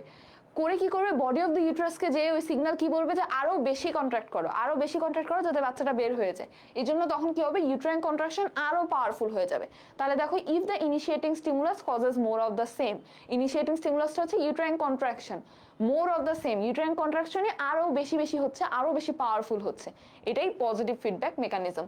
আলটিমেটলি কি হয়, চাইল্ড বার্থ, ঠিক আছে। এবার আরেকটা আছে নার্ভ সিগন্যাল। এই নার্ভ সিগন্যালের জেনারেশনটাও একটা পজিটিভ ফিডব্যাক মেকানিজম। এটা আমরা সামনে অ্যাকশন পটেনশিয়াল পড়বো আবার, তখন এখানে যে আমরা নার্ভ সিগন্যাল জেনারেশনটা অনেক সুন্দরভাবে দেখবো, যে সোডিয়াম চ্যানেলের মাধ্যমে ক্যাডমে সোডিয়াম এন্ট্রি হয়, যে কেমনে একদম র্যাপিড ফায়ারের মতো পুরো অ্যাকশন পটেনশিয়াল পুরো মেমব্রেন জুড়ে ছড়ায় যায়, এটা আমরা পুরাটা পড়বো। আপাতত মনে রাখো যে জেনারেশন অফ নার্ভ সিগন্যাল এটাও একটা পজিটিভ ফিডব্যাক। কেন এটা পজিটিভ ফিডব্যাক? কারণ একটা সোডিয়াম চ্যানেল যখন খুলে, তখন সাথে সাথে ওটা চারপাশে যত সোডিয়াম চ্যানেল আছে সব খুলতে থাকে এবং সোডিয়াম ইনফ্লাক্স একদম হইতেই থাকে হইতেই থাকে। তো একটা সোডিয়ামের কারণে কিন্তু এরকম মানে ফায়ারিং হইতেছে, ঠিক আছে, ফায়ারিং হয়ে এরকম সোডিয়াম চ্যানেল সব খুলে দিয়ে অ্যাকশন পটেনশিয়ালটা পুরোপুরি জেনারেটেড হচ্ছে পুরো মেমব্রেন জুড়ে। তো এইটা হচ্ছিল positive feedback mechanism nerve signal জেনারেশনে, মানে একটা খোলার পরে এরকম অনেক বেশি করে হইতেই থাকে, ঠিক আছে। আপু পাওয়ারফুল ইনাফ না হইলে কি হয় বলছে। এখন ইউটেরাইন কন্ট্রাকশন যদি অত বেশি পাওয়ারফুল না হয়, এখন লেবার কিন্তু লেবারের অনেকগুলো স্টেজ আছে বুঝছো, লেবার কিন্তু এত সহজে মানে কিছু সময়ের মধ্যে হয়ে যাবে এরকম না। ইউটেরাইন কন্ট্রাকশন এরকম পাওয়ারফুল যদি না হয়, আস্তে আস্তে আস্তে আস্তে ওটা পাওয়ারফুল হবে বুঝছো। আস্তে আস্তে ইউটেরাইন কন্ট্রাকশনের সময় ইন্টারভাল যেটা, একটা কন্ট্রাকশনের পরে আরেকটা কন্ট্রাকশনের ইন্টারভাল যেটা, সেটা আস্তে আস্তে কমতে থাকে। প্রথম দিকে এই কন্ট্রাকশন মানে ধরো লেবার শুরু হওয়ার প্রথম দিকে এই কন্ট্রাকশনের মধ্যে ইন্টারভালটা অনেক বেশি থাকে, বাট আস্তে আস্তে সময় যত যায় তখন কন্ট্রাকশন আরো বেশি পাওয়ারফুল হয়, এবং এই কন্ট্রাকশনের মধ্যে যে টাইমের যে ইন্টারভাল বা সময়ের ব্যবধান যেটা, সেটা আস্তে আস্তে কিন্তু কমতে থাকে, দিয়ে আলটিমেটলি আর কি কন্ট্রাকশন আরো বেশি পাওয়ারফুল হইতে থাকে, একটু পর পর কন্ট্রাকশন হয়, দিয়ে বাচ্চা বের হয়ে যায়। যতক্ষণ পর্যন্ত কন্ট্রাকশন পাওয়ারফুল হবে না ততক্ষণ পর্যন্ত কিন্তু এই কন্ট্রাকশন চলতেই থাকবে চলতেই থাকবে, ঠিক আছে। মানে এখানে জাস্ট বলছে যে পাওয়ারফুল ইনাফ, বাচ্চা এখানে কিন্তু সার্ভিক্সে বাচ্চার মাথা আসা পর্যন্ত আর কি, মানে কন্ট্রাক্ট করতে করতে বাচ্চাকে নিচে তো আস্তে আস্তে পুশ করতেছে ইউট্রাসের মধ্যে, তো বাচ্চার মাথাটা যখন সার্ভিক্সের ওখানে যাবে এবং সার্ভিক্সের স্ট্রেচিং হবে, তখন ওখান থেকে সিগন্যাল যে ইউট্রাইন মাসেলে যে বলবে যে তুমি আরো বেশি কন্ট্রাক্ট করো, আরো বেশি বাচ্চাকে পুশ করো যাতে বাচ্চা বের হয়ে যায়। এটা হচ্ছে পজিটিভ ফিডব্যাক মেকানিজমের কিছু উদাহরণ। তাহলে কি কি আমরা উদাহরণ দিলাম? ব্লাড ক্লটিং বললাম, জেনারেশন অফ নার্ভ সিগন্যাল বললাম, চাইল্ড বার্থ বা পার্চুরেশন। চাইল্ড বার্থের আরেকটা নাম হচ্ছিল পার্চুরেশন, ঠিক আছে, চাইল্ড বার্থ বা পার্চুরেশন, এরকম আমাদের উদাহরণ পজিটিভ ফিডব্যাক মেকানিজমের। এবার আমরা পজিটিভ ফিডব্যাক মেকানিজমের খারাপ জিনিসটা দেখি। ঠিক আছে, positive feedback, negative feedback always advantageous, negative ফিডব্যাকের কোনো ভিশিয়াস সাইকেল নাই, পজিটিভ ফিডব্যাকটাই একমাত্র বিশ্বাস হতে পারে। দেখো ভালো ভালো কিন্তু বেশি ভালো আবার ভালো না, তাই না? পজিটিভ আবার মানে নাম শুনেই মনে হচ্ছে যে খুব ভালো, কিন্তু আসলে কিন্তু ভালো না। তাহলে এই যে পজিটিভ ফিডব্যাক মেকানিজম, এটা বিশ্বাস হতে পারে, বাট নেগেটিভ ফিডব্যাকে বিশ্বাস হওয়ার চান্সেস নাই, কারণ নেগেটিভ ফিডব্যাক তো আসলে কিছু কমে গেলে ওটাকে বাড়াচ্ছে বা কিছু বেড়ে গেলে ওটাকে কমাচ্ছে। এমন তো না যে যেটা কমে গেছে সেটাকে কমাইতেই আছে বা যেটা বেড়ে গেছে সেটাকে বাড়াতেই আছে, তাই না? এরকম তো না, ও বিপরীত কাজটা করতেছে, যার কারণে ও ভারসাম্য বজায় রাখে, ওখানে মানে কোনো অ্যাডভার্স ইফেক্টস নাই বা কোনো ক্ষতি নাই। বাট পজিটিভ ফিডব্যাকের ক্ষেত্রে আছে, কেন আছে? কারণ মানে একটা জিনিস বেশি বেশি করাকে কখনো ভালো বলো? বেশি বেশি তো ভালো না। তো পজিটিভ ফিডব্যাক একই কাজটাই বেশি বেশি করে, তো এটা আলটিমেটলি তো একটা না একটা সময় এটা ক্ষতি করবে। যেমন ওইখানে একটা বললাম যে ব্লাড ক্লটিং অনেক সময় আনওয়ান্টেড ক্লট তৈরি হতে পারে, অন অকেশন বলছিল, কি অনেক অকেশন এটা হইতে পারে, ঠিক আছে, নট অফেন, অকেশনালি এটা হতে পারে। তারপর positive feedback may cause vicious cycle and death, এটা কেমনে করতে পারে? এটা আমি একটা উদাহরণ দিয়ে বলি, যে এইখানেই এই উদাহরণটা আছে, ঠিক আছে। ধরো একটা লোক, আমরা আমাদের বডির যে হার্ট, এই হার্টটা প্রতি মিনিটে 5 লিটার করে ব্লাড পাম্প করতে পারে, ঠিক আছে, এটাকে হচ্ছে কার্ডিয়াক আউটপুট বলা হয়, যে প্রতি মিনিটে কত লিটার করে ব্লাড পাম্প করতে পারে হার্ট।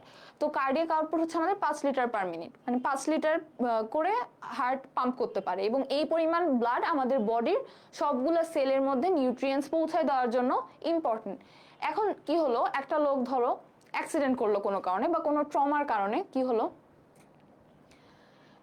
এলএইচ ডিসচার্জ, হ্যাঁ LH discharge positive feedback, LH discharge positive, LH surge বলে একটা জিনিস আছে, এটা হচ্ছিল যে মেয়েদের যে রিপ্রোডাক্টিভ সাইকেল আর কি, মিনস্ট্রুয়াল সাইকেল বলে মেয়েদের যেটা, তো এটার হচ্ছিল 14তম দিন, এটা 28 দিনের একটা সাইকেল, তো এটা 14তম দিনের সময় যে কি হয়, এলএইচ হচ্ছে লিউটিনাইজিং হরমোন, ঠিক আছে। দুইটা টাইপের গোনাডোট্রপিন হরমোন আছে, একটা হচ্ছে ফলিকুল স্টিমুলেটিং হরমোন, আর একটা হচ্ছিল লিউটিনাইজিং হরমোন বা এলএইচ বলে ওটাকে সংক্ষেপে, আর একটা হচ্ছে এফএসএইচ বা ফলিকুল স্টিমুলেটিং হরমোন। 14তম দিনে লিউটিনাইজিং হরমোনটা সিক্রেট হওয়া শুরু হয়, এবং এটা সার্জ মানে লিউটিনাইজিং হরমোনটা আস্তে আস্তে সিক্রেট হতে ওটা বাড়তেই থাকে সিক্রেশন হওয়া, এবং 14তম দিনে এটা পিক লেভেলে যায় সিক্রেশনে, তারপরে আস্তে আস্তে কমতে থাকে।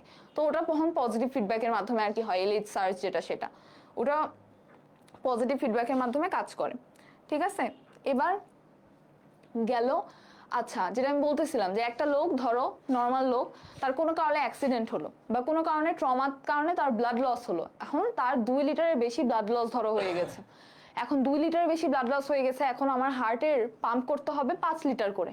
এখন আমার হার্ট কি হচ্ছে, যেহেতু ব্লাড লস হয়েছে 2 লিটারের মতো ব্লাড লস হয়ে গেছে, তাহলে হার্ট এখন 2 লিটার ব্লাড লস হয়ে গেছে, তার মানে 3 লিটার ব্লাড ধরো হার্ট পাম্প করতেছে, কিন্তু এখন হার্ট কম পাম্প করতেছে ব্লাড, তাহলে হার্ট যেহেতু কম ব্লাড পাম্প করতেছে, সেলের মধ্যে আমার মানে ব্লাডটা আমার ফ্লো হচ্ছে কম, তাহলে সেল নিউট্রিয়েন্টসও পাচ্ছে কম, তাই না? এভাবে মানে ব্লাডটা এত বেশি কমে যায়, হ্যাঁ ব্লাডটা এত বেশি কমে যায় যে আলটিমেটলি হার্টটা কি হয়, আর ও মানে হার্টের পাম্পিং ক্ষমতাও তখন কমে যায়, কারণ ব্লাড কম। এখন ব্লাড বেশি থাকলে হার্ট ভালো করে পাম্প করতো, ব্লাড এখন কমে গেছে, তাহলে হার্টের পাম্পিং ক্ষমতাও কমে যাচ্ছে। তখন এদিকে ব্লাডও কম, আবার হার্টও কম পাম্প করতেছে, তাহলে আলটিমেটলি কি হচ্ছে, এমনিতেই তো লোকের ব্লাড লস হয়েছে, তার উপরে হার্টও কম পাম্প করতেছে, আলটিমেটলি সেলগুলোর কি হবে, ডেথ হয়ে যাবে, তখন ওই লোকটা আলটিমেটলি কি হবে, ডেথ। ঠিক আছে, এইটাই এখানে বলা হয়েছে, বুঝছো, এইটাই এখানে বলা হয়েছে। এই যে দেখো এখানে একটা ফিগার আছে, ফিগারটা তোমাদেরকে দেখাবো। এখানে একটা ফিগার আছে, এই যে দেখো, এই ফিগারটা দেখো, এখানে দেখাইছে, এখানে আওয়ার্স দেওয়া আছে, আর এখানে হচ্ছে pumping effectiveness of the heart দেখানো হয়েছে। তাহলে এখানে দেখো 5 লিটার পরিমাণ ব্লাড ছিল, হ্যাঁ, এখন কোনো কারণে তার 2 লিটার পরিমাণে ব্লাড বের হয়ে গেছে শরীর থেকে, সেটা হতে পারে অ্যাক্সিডেন্ট, হতে পারে ট্রমা, হতে পারে ইন্টারনালি ব্লিড করছে, যে কোনো ভাবে 2 লিটার পরিমাণ ব্লাড সে ব্লিড করছে। এখন তার বডিতে এতই কম পরিমাণ ব্লাড যে তার হার্টও এখন ইফেক্টিভলি আর পাম্প করতে পারতেছে না, সরি, হার্টে যদি ইফেক্টিভলি পাম্প না করতে পারে, তাহলে হার্টও কম পাম্প করতেছে, আবার বডিতে ব্লাডও কম, তাহলে আলটিমেটলি কি হবে, সেলগুলো আলটিমেটলি কিন্তু মারা যাবে। এই ব্লাড পর্যাপ্ত পরিমাণে না পেয়ে বা নিউট্রিয়েন্টস পর্যাপ্ত পরিমাণে না পেয়ে সেলগুলো আলটিমেটলি মারা যাবে।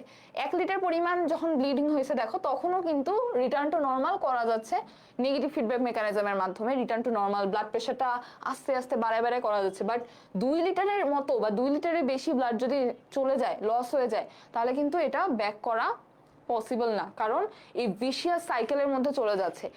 ব্লাড কম, হার্টও কম পাম্প করতেছে, ব্লাড এমনিতেই বডিতে কম, তার উপরে ব্লাড সার্কুলেটও করতেছে কম, আলটিমেটলি লোকটা কি হবে, মারা যাবে। এটাই হচ্ছে, এই জন্যই বলছে যে positive feedback may cause vicious cycle and death. এই যে একটা ভিশিয়াস বা একটা ক্ষতিকর সাইকেল তৈরি হয়েছে, এই যে ব্লাড কমে গেছে, তা কমতেই আছে, ব্লাড কম, এই জন্য হার্টও কম পাম্প করতেছে, এই জন্য ব্লাড আরো কমে যাচ্ছে বডিতে, তাহলে আলটিমেটলি সব কিন্তু কমে যাচ্ছে, যেটা কমে গেছিল ওটা আরো বেশি কমে যাচ্ছে। এখানে একটা পজিটিভ ফিডব্যাক সাইকেল, বাট এটা আসলে হার্মফুল হয়ে দাঁড়িয়েছে। এটা হচ্ছে আমাদের পজিটিভ ফিডব্যাক সাইকেল কেন ভিশিয়াস সাইকেল হতে পারে। ঠিক আছে, এবার তোমাদের একটা জিনিস পড়াবো, নতুন জিনিস, এটা আগে পড়ায় নাই, সেটা হচ্ছিল gain. What is gain of a control system. এটা কিন্তু তোমাদের ইম্পর্টেন্ট একটা জিনিস, এবং এটা তোমরা যারা ভালো করবা তাদেরকে জিজ্ঞেস করবে। ধরো আইটেমেই বা টার্মেই ধরো ভালো করলা, তখন জিজ্ঞেস করবে যে গেইন বলতে কি বুঝো বলো তো। এটা ফার্স্ট আইটেমের মধ্যে এটা হচ্ছিল যে তুমি সবকিছু পারার পরে তোমাকে এটা জিজ্ঞেস করবে যে গেইন বলতে কি বুঝো, gain of a control system বলতে কি বোঝায়, gain of a control system. তাহলে এখানে দেখো বলা হয়েছে the degree of effectiveness with which a control system maintains constant conditions is determined by the gain of negative feedback. তাহলে দেখো নেগেটিভ ফিডব্যাক, গেইন বলতে কি বোঝায়, গেইন মানে আমরা কি জানি, গেইন মানে হচ্ছে কোনো কিছু অর্জন করা, তাই না। তাহলে এইখানে নেগেটিভ ফিডব্যাকের গেইন কি, যে সে কি পরিমাণ ইফেক্টিভলি তার কন্ট্রোল সিস্টেমটা চালাতে পারছে, বা সে কি পরিমাণ ইফেক্টিভলি শরীরে হোমিওস্ট্যাসিস যেটা সেটাকে বজায় রাখতে পারতেছে, বা শরীরের ভারসাম্যটাকে বজায় রাখতে পারতেছে, কতটা এফিশিয়েন্টলি সেটা করতেছে, এটাই তার গেইন, এটাই হচ্ছে নেগেটিভ ফিডব্যাকের গেইন। ঠিক আছে, যে the degree of effectiveness with which a control system maintains constant condition. তাহলে একটা কন্ট্রোল সিস্টেম যতটা ইফেক্টিভলি কনস্ট্যান্ট কন্ডিশন বজায় রাখতে পারবে বডিতে, সেটাই হচ্ছিল গেইন। ঠিক আছে, এখন এটা একটা গেইনের আবার কি আছে দেখো, গেইনের আবার একটা আছে, একটা সূত্র আছে যে gain equals to correction divided by error. এখন এই কারেকশন আর ইরর বলতে কি বোঝায়, এটা একটা উদাহরণ দিয়ে তোমাদেরকে বুঝাই। ধরো একটা লোক, তার একটা নর্মাল লোক, কিন্তু তার হচ্ছিল একটা লোক, ধরো ব্যারো রিসেপ্টর সিস্টেম যার ভালো করে কাজ করে। ব্যারো রিসেপ্টর সিস্টেম মানে তোমরা তো জানো যে ব্লাড প্রেশার রেগুলেশন সিস্টেম যেটা, সেটা হচ্ছে ব্যারো রিসেপ্টর সিস্টেম আর কি।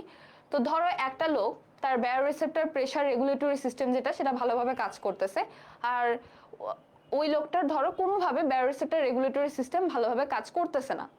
এখন মানে দুইটা লোক আছে, একজনের বায়োরিসেপ্টর রেগুলেটরি সিস্টেম ভালো করে কাজ করে, আরেকজনের বায়োরিসেপ্টর রেগুলেটরি সিস্টেম ভালো করে কাজ করে না। তাহলে এখন যার বায়োরিসেপ্টর রেগুলেটরি সিস্টেম ভালো করে কাজ করে না, তার ধরো নর্মাল ব্লাড প্রেশার আমি ধরলাম সিস্টোলিক 100 মিলিমিটার অফ মার্কারি, ঠিক আছে। এখন তাকে আমি কি করলাম, তাকে হচ্ছিল ব্লাড ট্রান্সফিউজ করলাম, তার মানে তার শরীরে আমি ব্লাড দিলাম। ব্লাড দিলে অবশ্যই কি হবে, ব্লাডের ভলিউম বেড়ে গেছে, তাহলে ব্লাডের প্রেশারও বেড়ে যাবে। এখন তাহলে ব্লাড দেওয়ার পরে তার ব্লাড প্রেশার হঠাৎ করে বেড়ে গেল। এখন দেখা গেল যে যেই লোকের, ধরো ওই লোকেরই একটা লোকের কথাই চিন্তা করো, যেই লোকটার মানে বায়োরিসেপ্টর রেগুলেটরি সিস্টেম তার খারাপ, তখন তাকে যখন আমি ব্লাড দিলাম, তখন দেখা গেল যে তার 100 মিলিমিটার অফ মার্কারি থেকে সিস্টোলিক 175 মিলিমিটার অফ মার্কারি হয়ে গেল প্রেশার। তাহলে এখন এটা হচ্ছিল ব্লাড প্রেশার রেগুলেটরি সিস্টেম আমার যখন ঠিকভাবে কাজ করতেছে না। ধরো এখন ওনার ব্লাড প্রেশার রেগুলেটরি সিস্টেম ঠিকভাবে কাজ করতেছে, আমি আবার ব্লাড দিলাম, দেখা যাবে যে তখন কি হলো 100 মিলিমিটার অফ মার্কারি থেকে 125 মিলিমিটার অফ মার্কারি হলো তার। তাহলে দেখো যখন ওই ব্লাড প্রেশার রেগুলেটরি সিস্টেমটা কাজ করছিল না তখন তার 75 মিলিমিটার অফ মার্কারি পরিমাণ বেড়ে গেছে, আর যখন ব্লাড প্রেশার রেগুলেটরি সিস্টেমটা কাজ করতেছিল ঠিকভাবে তখন তার 25 মিলিমিটার অফ মার্কারি বাড়ছে। তাহলে দেখো এই দুইজনের মধ্যে ডিফারেন্স কত, 50 মিলিমিটার অফ মার্কারি। তার মানে ব্লাড প্রেশার রেগুলেটরি সিস্টেম যেটা সে কত কারেকশন করছে, সে কারেকশন করছে হচ্ছিল -50। কেন -50? কারণ এই 50 মিলিমিটার অফ মার্কারি পরিমাণ সে কমাইছে, এই জন্য -50। মানে ও যখন ব্লাড প্রেশার রেগুলেটরি সিস্টেম কাজ না করা অবস্থায় 75 মিলিমিটার অফ মার্কারি পরিমাণ বেড়ে গেছিল ব্লাড প্রেশার, বাট যখন এটা ঠিকভাবে কাজ করতেছে তখন অনলি 25 বাড়ছে, মানে 50 মিলিমিটার অফ মার্কারি পরিমাণ কিন্তু কমায় ফেলছে। এই blood pressure regulatory control system যেটা সেটা কাজ করার জন্য 50 মিলিমিটার অফ মার্কারি পরিমাণ ব্লাড প্রেশার কমছে। তো এই জন্য এটা কি অবশ্যই কারেকশন, কারণ সে ছিল না যখন তখন 75 ছিল, বাট সে যখন ঠিকভাবে কাজ করতেছে তখন 25, তার মানে সে 50 পরিমাণ কমাইতে পারছে, এটা অবশ্যই তার কারেকশন। আর ইরর বলতে কি বোঝায়, এই যে ধরো এটা তো একটা কনস্ট্যান্ট কন্ডিশনে থাকলো না, তার যে 100 millimetre of mercury systolic pressure ছিল এটা কিন্তু 100 থাকলো না, তার ব্লাড দেওয়ার পরে কিন্তু তার একটু হলেও বাড়ছে। কত বাড়ছে? 25 মিলিমিটার অফ মার্কারি পরিমাণ বাড়ছে। ওটাই হচ্ছিল ইরর। কেন ইরর? কারণ ব্লাড প্রেশার রেগুলেটরি সিস্টেমের ইরর হচ্ছে এখানে +25। কেন? কারণ এই 25 পরিমাণটুকু সে মানে ধরে রাখতে পারে নাই, বা 100-এরটা 100-ই রাখতে পারে নাই আর কি, 100 থেকে 25 পরিমাণ বেড়ে গেছে। তো এটা হচ্ছিল তার ইরর, কারণ সে ঠিকভাবে এটা কাজ করতে পারলো না, এই জন্য এটা তার ভুল। মানে এটা তার অ্যাকচুয়ালি তো তার ভুল, তাই না? কারণ সে তো একটা কনস্ট্যান্ট কন্ডিশন বজায় রাখতে পারলো না, 100টাকে 100-ই রাখতে পারলো না, 125 হয়ে গেছে। সো এটা হচ্ছিল তার ইরর। আর কারেকশনটা হচ্ছিল -50। আবারও বলছে মাইনাস কেন? আচ্ছা বুঝতেছো না, আচ্ছা আমি আবার বলি। ধরো একটা লোক, সেই লোকের ব্লাড প্রেশার রেগুলেটরি সিস্টেম যেটা বা ব্যারো রিসেপ্টর যেগুলো সেগুলো ঠিকভাবে কাজ করতেছে না, ঠিক আছে? এখন ওই লোকের ব্লাড প্রেশার, তার মানে ধরো যে তার ব্লাড প্রেশার বাড়লে বেড়েই থাকে, কমে না, এরকম, ঠিক আছে?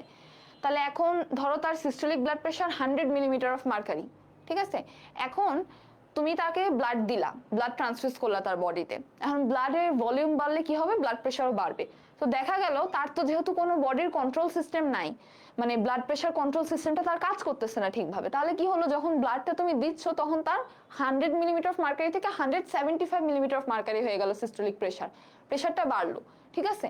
এখন ধরো ওই লোকটার ব্লাড প্রেশার কন্ট্রোল সিস্টেম বা বায়োরিসেপ্টর মেকানিজম যেটা সেটা ঠিকভাবে কাজ করতেছে, সেটা যদি এখন ঠিকভাবে কাজ করে তখন এখন আমি আবার তাকে ব্লাড দিলাম, তাহলে ব্লাড ট্রান্সফিউজ করার পর দেখা যাবে যে তার 100 millimetre of mercury systolic pressure থেকে 125 millimetre of mercury systolic pressure হয়ে গেল, ঠিক আছে?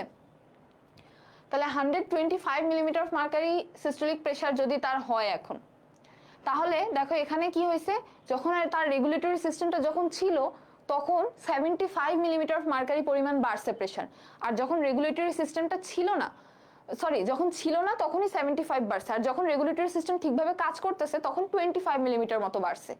তাহলে এখানে রেগুলেটরি সিস্টেমটা আসলে কারেক্ট করলো কতটুকু? 50 মিলিমিটার মার্কারি পরিমাণ কালেক্ট করছে। 75 - 25 কত? 50। এখন তুমি এখানে ম্যাথের মাইনাস প্লাস এনো না, যে -75 + 25 এরকম এনো না, এখানে মাইনাসটা বলতে বোঝাচ্ছে যে মাইনাসটা হচ্ছিল যে এত পরিমাণ কমাইতে পারছে কন্ট্রোল সিস্টেমটা, 50 মিলিমিটার অফ মার্কারি প্রেশারটা আসলে কমাতে পারছে। এই কন্ট্রোল সিস্টেমটা যদি ভালো করে কাজ না করতো তাহলে এই 50 মিলিমিটার অফ মার্কারি ব্লাড প্রেশারটা কিন্তু বেড়ে থাকতো, এটা কমতো না। কিন্তু এই কন্ট্রোল সিস্টেমটা যেহেতু ভালো করে কাজ করতেছে তাই এই 50 মিলিমিটার অফ মার্কারি যে প্রেশারটা সেটা কমে যাচ্ছে, এই জন্য এটার কারেকশন হচ্ছে -50 মিলিমিটার অফ মার্কারি। হ্যাঁ, -50 মিলিমিটার অফ মার্কারি হচ্ছে এখানে কারেকশন। মাইনাসটা কেন আমি আবারও বলি, মাইনাসটা হচ্ছে কারণে কমাইছে 50 মিলিমিটার অফ মার্কারি প্রেশার কমাইছে দেখে এটা মাইনাস। আর ইরোরটা কি? ইরোরটা হচ্ছিল যে এই কন্ট্রোল সিস্টেম তো ভুল আছে কিছু, তাই না? কি ভুল? এই যে দেখো 100 মিলিমিটার অফ মার্কারি ও কিন্তু 100 রাখতে পারে নাই, ব্লাড দেওয়ার পরও কিন্তু ও 100 রাখতে পারেনি। হাজার রেগুলেটরি সিস্টেম ভালো থাকুক বা যাই থাকুক ও কিন্তু একদম 100তে রাখতে পারেনি, 25 মিলিমিটার অফ মার্কারি বাড়াই দিচ্ছে। তাহলে 125 মিলিমিটার অফ মার্কারি যেহেতু বাড়াই দিচ্ছে ব্লাড প্রেশারটা, তাহলে এইটা হচ্ছিল ওর ইরোর। কেন ইরোর? কারণ কন্ট্রোল সিস্টেমের তো পারা উচিত, তাই না? পুরাপুরি স্টেবল রাখতে তো পারা উচিত, কিন্তু ও পারে নাই। ও 25 পরিমাণ যে বেড়ে গেছে ওটা ওর হাত ছাড়া, মানে ওটা ওর কন্ট্রোলে নাই। তাহলে ওই ব্লাড প্রেশার কন্ট্রোল সিস্টেমের ইরোরটা হচ্ছিল 25।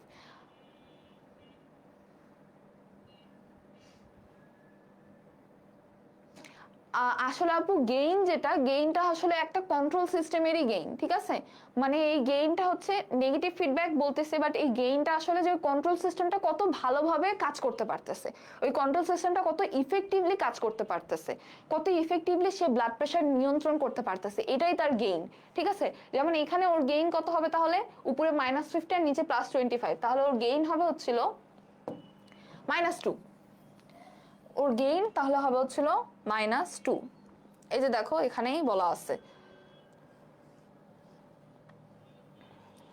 এখানেই বলা আছে দেখো যে এই যে for control of arterial pressure -50 divided by +25 or -2, that is a disturbance that increases or decreases the arterial pressure does so only 1/3 as much as would occur if this control system were not present, ঠিক আছে?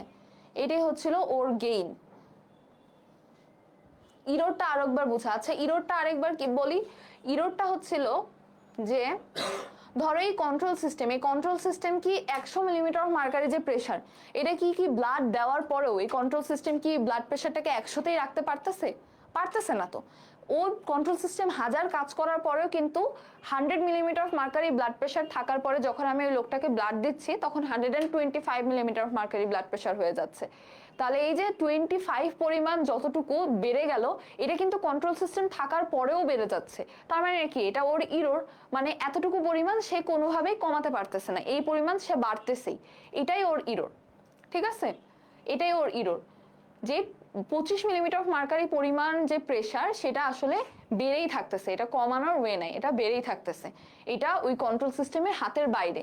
অনেক জিনিস থাকে না আমাদের হাতের বাইরে, আমরা কিছু করতে পারি না, ওটা আমাদের ইরোর বা আমাদের অক্ষমতা, কন্ট্রোল সিস্টেমের অক্ষমতা এটাই, যে ও অতটুকু পরিমাণ আর মানে কমাতে পারতেছে না। এই জন্যই বলে যে নিয়ারলি কনস্ট্যান্ট, সবকিছু একটা রেঞ্জের মধ্যেই থাকে, কোনো কিছুই আসলে কনস্ট্যান্টলি একটা ভাবে থাকতে পারে না, ঠিক আছে? কিন্তু দেখো এই কন্ট্রোল সিস্টেমটা যদি না থাকতো তাহলে কি পরিমাণ বাড়তো ব্লাড প্রেশার, তাই না? তাহলে কি পরিমাণ বাড়তো। আচ্ছা থ্যাংক ইউ, বুঝতে পেরেছো। সবাই বুঝতে পেরেছো নাকি আমাকে একটু জানাও, সবাই বুঝতে পেরেছো নাকি ঠিকঠাক ভাবে গেইন জিনিসটা? আমি এইখানে যে উদাহরণটা আছে একদম এই উদাহরণটাই আমি তোমাদেরকে বলছি, গাইটনের যে উদাহরণটা আছে এটা একদম এই উদাহরণটা আমি জাস্ট বাংলায় বলছি। এই যে এইখানে এই উদাহরণটা দেওয়া আছে, এই উদাহরণটা এখানে উদাহরণটা আছে, এটা তোমরা রিডিং দিবা, পিডিএফ এর এই অংশটুকু তোমরা রিডিং দিবা, ঠিক আছে?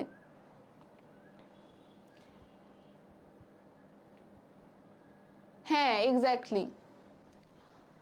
Tahira Tabassum, thank you.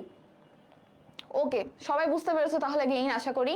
তাহলে এই হচ্ছিল আমাদের একটা কন্ট্রোল সিস্টেম কিভাবে ইফেক্টিভলি কাজ করবে। তাহলে দেখো আজকের মতো আমাদের মোটামুটি কিন্তু এখানেই শেষ, ঠিক আছে? মানে আজকে হোমিওস্ট্যাসিস আমাদের মোটামুটি এই পর্যন্তই শেষ। এখন আমি তোমাদেরকে কোশ্চেনগুলো বলি, এখান থেকে কি কি কোশ্চেন তোমাদের ধরতে পারে। তাহলে তোমাদের প্রথমেই হোমিওস্ট্যাসিস আইটেমটা যখন শুরু হবে তোমাদের প্রথমে জিজ্ঞেস করবে যে ডিফাইন হোমিওস্ট্যাসিস বা হোয়াট ইজ হোমিওস্ট্যাসিস। সুন্দর করে সংজ্ঞাটা বলে দিবা, maintenance of nearly constant internal environment of the body. তারপর তোমাকে এখান থেকে জিজ্ঞেস করবে নিয়ারলি কনস্ট্যান্ট কেন বলা হচ্ছে, ইন্টারনাল এনভায়রনমেন্ট মধ্যে কি বুঝো, সুন্দর করে বলে দিবা। ও আর এখানে একটা জিনিস যে তোমাদের, ও এখানে ভুল করেছি, হ্যাঁ এখানে তোমাদের একটা ছক আছে, এই যে এই ছকটা দেখতেছো না, এই যে এই ছক, এখানে বিভিন্ন আয়ন, তারপর অক্সিজেন, কার্বন ডাই অক্সাইড, বিভিন্ন আয়ন, বডি টেম্পারেচার, এগুলো নর্মাল ভ্যালু, নর্মাল রেঞ্জ, এগুলো দেওয়া আছে। Normal value, normal range, unit, এগুলো সব দেওয়া আছে, এগুলো একটু মুখস্থ করতে হবে, এগুলো কিছু করার নাই, এগুলো ভ্যালু। আর তোমরা লেটেস্ট এডিশনের যে গাইটন পড়বা বা তোমাদের টিচাররা যে লেকচার পড়াবেন সেখানে ওনারা যেগুলো বলবেন বা গাইটনে যেটা দেওয়া থাকবে সেটাই তোমরা ফলো করবা, ঠিক আছে? লেটেস্ট এডিশনে যেটা আছে, যদিও এগুলো ভ্যালু চেঞ্জ হওয়ার কথা না, বাট এক একবার এক একটা আসে আর কি। হ্যাঁ, ফিজিওতে আলহামদুলিল্লাহ অনেক ভালো বুঝতে পেরেছো, যাক ধন্যবাদ, আমি অনেক খুশি হয়েছি, অনেক ভালো বুঝতে পেরেছো। আপু ফিজিওতে ইমেজ দিতে হয় কি রিটেনে? হ্যাঁ, ইমেজ দিতে হয়। যেমন এই যে দেখো, হোমিওস্টেসিস আইটেম থেকে যদি তোমার positive feedback cycle, why positive feedback cycle is a vicious cycle, এরকম যদি আসে, অথবা how positive feedback cycle acts as a vicious cycle, তখন তুমি এই যে ডায়াগ্রামটা দিয়ে দিবা। ফিজিওতে ইমেজ বলতে আসলে এই যে ডায়াগ্রাম, এই ডায়াগ্রাম, গ্রাফ, অনেক টাইপের গ্রাফ, ইমেজ, আর তোমরা যখন রেসপিরেটরি সিস্টেম পড়বা তখন ওখানে একটু আঁকাউকি করা লাগবে, বাট অ্যানাটমির থেকে অনেক কম। কিন্তু হ্যাঁ, আঁকাআঁকি করতে হবে, কেন? কারণ যাতে নাম্বার ভালো পাও। ঠিক আছে, আচ্ছা ঠিক আছে। এবার হচ্ছিল আমাদের গেল, তারপর কি গাইটনের বিকল্প হিসেবে কোনো ছোটখাটো বই পড়েছেন? আচ্ছা আপু, আসলে আপুই তো নেই না, নাকি নাকি ভাইয়া, যাই হোক নিউট্রাল থাকি আমি, সমস্যা নাই। আমার গাইটন তো মেইন বই, আর তাছাড়া তোমরা মেডিকেলে যে এখন ভর্তি হচ্ছ, সহায়ক বই থাকে। ঠিক আছে, সহায়ক বই থাকে, এবং এই সহায়ক বইয়ের সাহায্যে তোমাকে পরীক্ষা, রিটেন পরীক্ষা পাস করতে হবে। কারণ তুমি যদি রিটেন পরীক্ষার আগের দিন এত বড় গাইটন নিয়ে বসো, তাহলে কিন্তু তোমার পরীক্ষায় ভালো করার সম্ভাবনা অনেক কমে যাবে। বাট কনসেপ্টের জন্য অবশ্যই তোমাকে গাইটন পড়তে হবে। ঠিক আছে, তো যেটা বলছিলাম, ইন্টারনাল এনভায়রনমেন্ট কি জিজ্ঞেস করবে, ইসিএফ কি জিজ্ঞেস করবে, আইসিএফ কি জিজ্ঞেস করবে, তারপরে ওই আয়নগুলার কনসেন্ট্রেশন জিজ্ঞেস করতে পারে, যে বডিতে কোন আয়ন কি পরিমাণ থাকে। ঠিক আছে, আচ্ছা, তারপরে আয়নগুলো জিজ্ঞেস করতে পারে, তারপর কি বলবে যে আমাদের বডির যে ইসিএফ, সেই ইসিএফ এ নিউট্রিয়েন্টগুলো কিভাবে আসে, কোন কোন সিস্টেমের মাধ্যমে আসে, সুন্দর করে বলবা। ওয়েস্ট ডিসপোজাল জিজ্ঞেস করতে পারে, ওয়েস্ট ডিসপোজাল কোন কোন সিস্টেমের মাধ্যমে হয়, সুন্দর করে বলবা। তারপরে ফিডব্যাক বলবে, যে ফিডব্যাক বলতে কি বোঝো, what is positive feedback mechanism, what is negative feedback mechanism. তারপর নেগেটিভ ফিডব্যাক মেকানিজমের যখন ডেফিনেশন দিবা তখন বলবে এটার কিছু এক্সাম্পল দাও। পজিটিভ ফিডব্যাকের যখন ডেফিনেশন বলবা তখন বলবে এটার কিছু এক্সাম্পল দাও। এক্সাম্পলগুলো বুঝাই বলতে বলতে পারে যে কেন এখানে নেগেটিভ বলছো, কেন এখানে পজিটিভ বলছো। আশা করি এগুলো কোশ্চেন তোমরা সব পারবা, এগুলো রিটেনেও এরকম করেই আসে কোশ্চেনগুলা।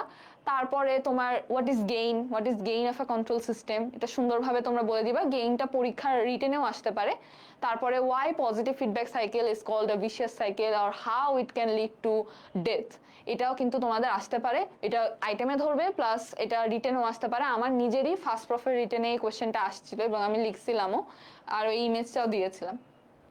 যাই হোক, তাহলে মোটামুটি এই হচ্ছিল তোমাদের এই আইটেমের মোটামুটি ধারণা। আর এই আইটেম থেকে যত কোশ্চেন করতে পারে আইটেমে আমি ইনশাল্লাহ সব বলে দিয়েছি, আশা করি সব কভার হয়ে গিয়েছে। আপু রিটেনের জন্য কি প্রতিবারই ফিক্স টাইপ কোশ্চেন আসে? প্রিভিয়াস ইয়ার কোশ্চেন সলভ করা আসলে অনেক ম্যান্ডেটরি আমাদের ক্ষেত্রে, কারণ প্রিভিয়াস ইয়ারের কোশ্চেন থেকে অনেক কোশ্চেন আসে। আমার প্রিভিয়াস ইয়ারের কোশ্চেন থেকে রিপিট হয়, আবার অনেক সময় একটু নতুন কোশ্চেনও আসে, কিন্তু রিপিট হয় কোশ্চেন অনেক। আর তুমি প্রিভিয়াস ইয়ারের কোশ্চেন সলভ করতে গেলে দেখবা যে সব কোশ্চেন আসলে মানে যেগুলো তুমি পড়তে যে তুমি যেগুলো পাও আসলে ওগুলোই। আর তাছাড়াও লেকচারে তুমি যখন টিচাররা পড়াবে মেডিকেল কলেজে, তখন দেখবা যে টিচাররাও বলে দিবে যে কোন কোন কোশ্চেন এখান থেকে আসতে পারে, রিটেনের জন্য ইম্পর্টেন্ট। আর প্রফে সাধারণত দেখা যায় যে প্রিভিয়াস কোশ্চেন রিপিট হয়, বাট ইন্টারনাল এক্সামগুলো যেগুলো মেডিকেল কলেজের কার্ড টার্ম, এগুলোতে দেখা যায় যে medical college to medical college vary করতে পারে। সো এগুলোর জন্য তোমাদের লেকচার ক্লাস অ্যাটেন্ড করতে হবে, লেকচার ক্লাসে যে টিচারের কথা শুনতে হবে, এবং টিচার যেগুলোতে এমফাসাইজ দিচ্ছে বেশি, যে টপিকগুলো বলছে যেটা রিটেনে আসতে পারে, ওই টপিকগুলোর প্রতি ভালোভাবে মনোযোগ দিতে হবে। আইটেম কি শুধু ভাইবা নাকি রিটেনও থাকে? আইটেম আইটেম হচ্ছে ভাইবা হতে পারে, রিটেনও হতে পারে, এটা টিচারের উপর ডিপেন্ড করে। টিচার যদি বলে ভাইবা তাহলে ভাইবা, যদি চায় রিটেন নিতে তাহলে রিটেন, বাট বেশিরভাগ ক্ষেত্রে ভাইবাই হয়। প্রিভিয়াস ইয়ার এগুলো কোথায় পাবো? কোশ্চেন ব্যাংক থেকে। হ্যাঁ, তোমরা কোশ্চেন ব্যাংক কিনে নিবা। সিনপসিসের কোশ্চেন ব্যাংক আমি মনে হয় কিনেছিলাম, ওটা প্রফের যদিও কোশ্চেন ব্যাংক। আর তাছাড়া প্রতি মেডিকেলেরই ইন্টারনাল যে এক্সামগুলো হয় সেগুলোর কোশ্চেন ব্যাংক সিনিয়র ভাই আপুরা রেডি করে রাখে, তো ওনাদের কাছ থেকে চাবা। আর আপু অস্পিদা টেরর নিয়ে একটু ধারণা দেন। অস্পি আসলে ভাইয়া ফিজিওলজি অস্পি আসলে অত কঠিন কিছু না। ফিজিওলজি অস্পি ইজি আছে, গতানুগতিক কোশ্চেনই হয়, একই টাইপের কোশ্চেন হয়। এগুলো তোমাদের পিডিএফ দিয়ে দিবে মেডিকেল কলেজে যাওয়ার পরে, তোমাদের সিনিয়র ভাই আপুদের কাছ থেকে পিডিএফ নিয়ে নিবা অস্পির, দেখবো ওগুলোই ঘুরায় ফিরে আসে। ফিজিওলজির ক্ষেত্রে, অ্যানাটমির ক্ষেত্রে অস্পিটা একটু কষ্ট। অ্যানাটমির ক্ষেত্রে অস্পি নতুন নতুন কোশ্চেনও দেয়, আর একটু ঘুরায় ফিরায়ও দেয়।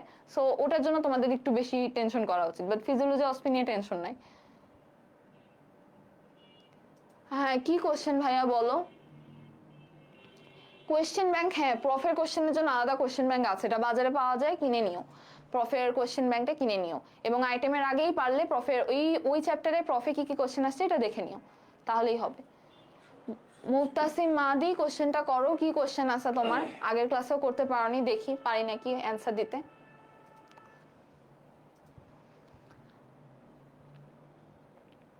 আর কারো কোনো কোয়েশ্চেন? আজকের মতো ক্লাস এখানে কিন্তু শেষ। আজকে আর পড়াশোনা নাই, আজকে কম পড়া ছিল মোটামুটি। সামনের দিন আমরা ফিজিওলজির ক্লাস আরেকটা আসবে ইনশাল্লাহ সামনের বুধবারে। ওই দিন আমরা সেকেন্ড আইটেম সেল অর্গানেলিজ নিয়ে একটু পড়বো। খুবই ইজি আইটেম, এই আইটেম একদম তোমরা বাচ্চাকাল থেকে পড়ে আসতেছো। সেল অর্গানেলিজ, এই নিউক্লিয়াস, সেল মেমব্রেন, এগুলো সব একদম আদিকাল থেকে পড়ে আসতেছো। সো নেক্সট দিনের ক্লাসটা তোমাদের জন্য ভালোই হবে।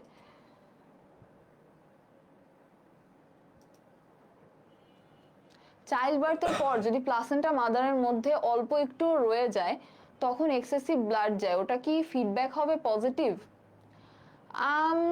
ওটা ঠিক পজিটিভ ফিডব্যাক হবে না ভাইয়া, কারণ এখানে চাইল্ড বার্থের ক্ষেত্রে তুমি যেটা দেখছো যে বেবির হেডটা যখন সার্ভিক্সে আসে তখন সার্ভিক্সের স্ট্রেচিং এর কারণে সিগন্যালটা ইউট্রাইন মাসেলে যায়, যার কারণে ওখান থেকে আলটিমেটলি ইউট্রাইন কন্ট্রাকশনটা স্ট্রং হয়, তাই না?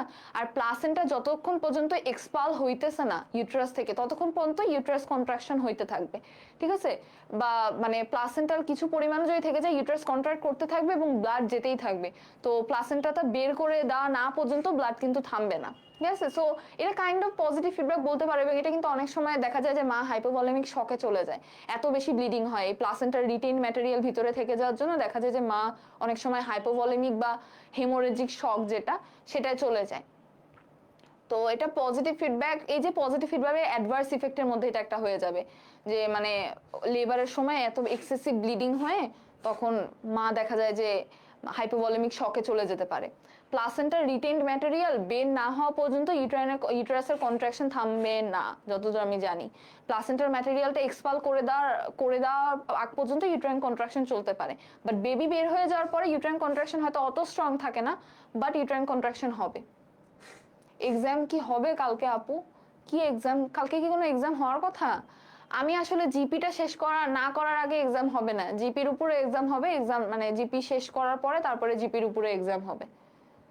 ওকে, তো আজকের মতো এখানেই থাকুক। আশা করি সবাই ঠিকভাবে বুঝতে পেরেছো। আর কারো কোনো যদি কোয়েশ্চেন থাকে তোমরা গ্রুপে বলো যে কোনো কোয়েশ্চেন আছে নাকি। আজকের জন্য টাটা, বাই বাই, আল্লাহ হাফেজ।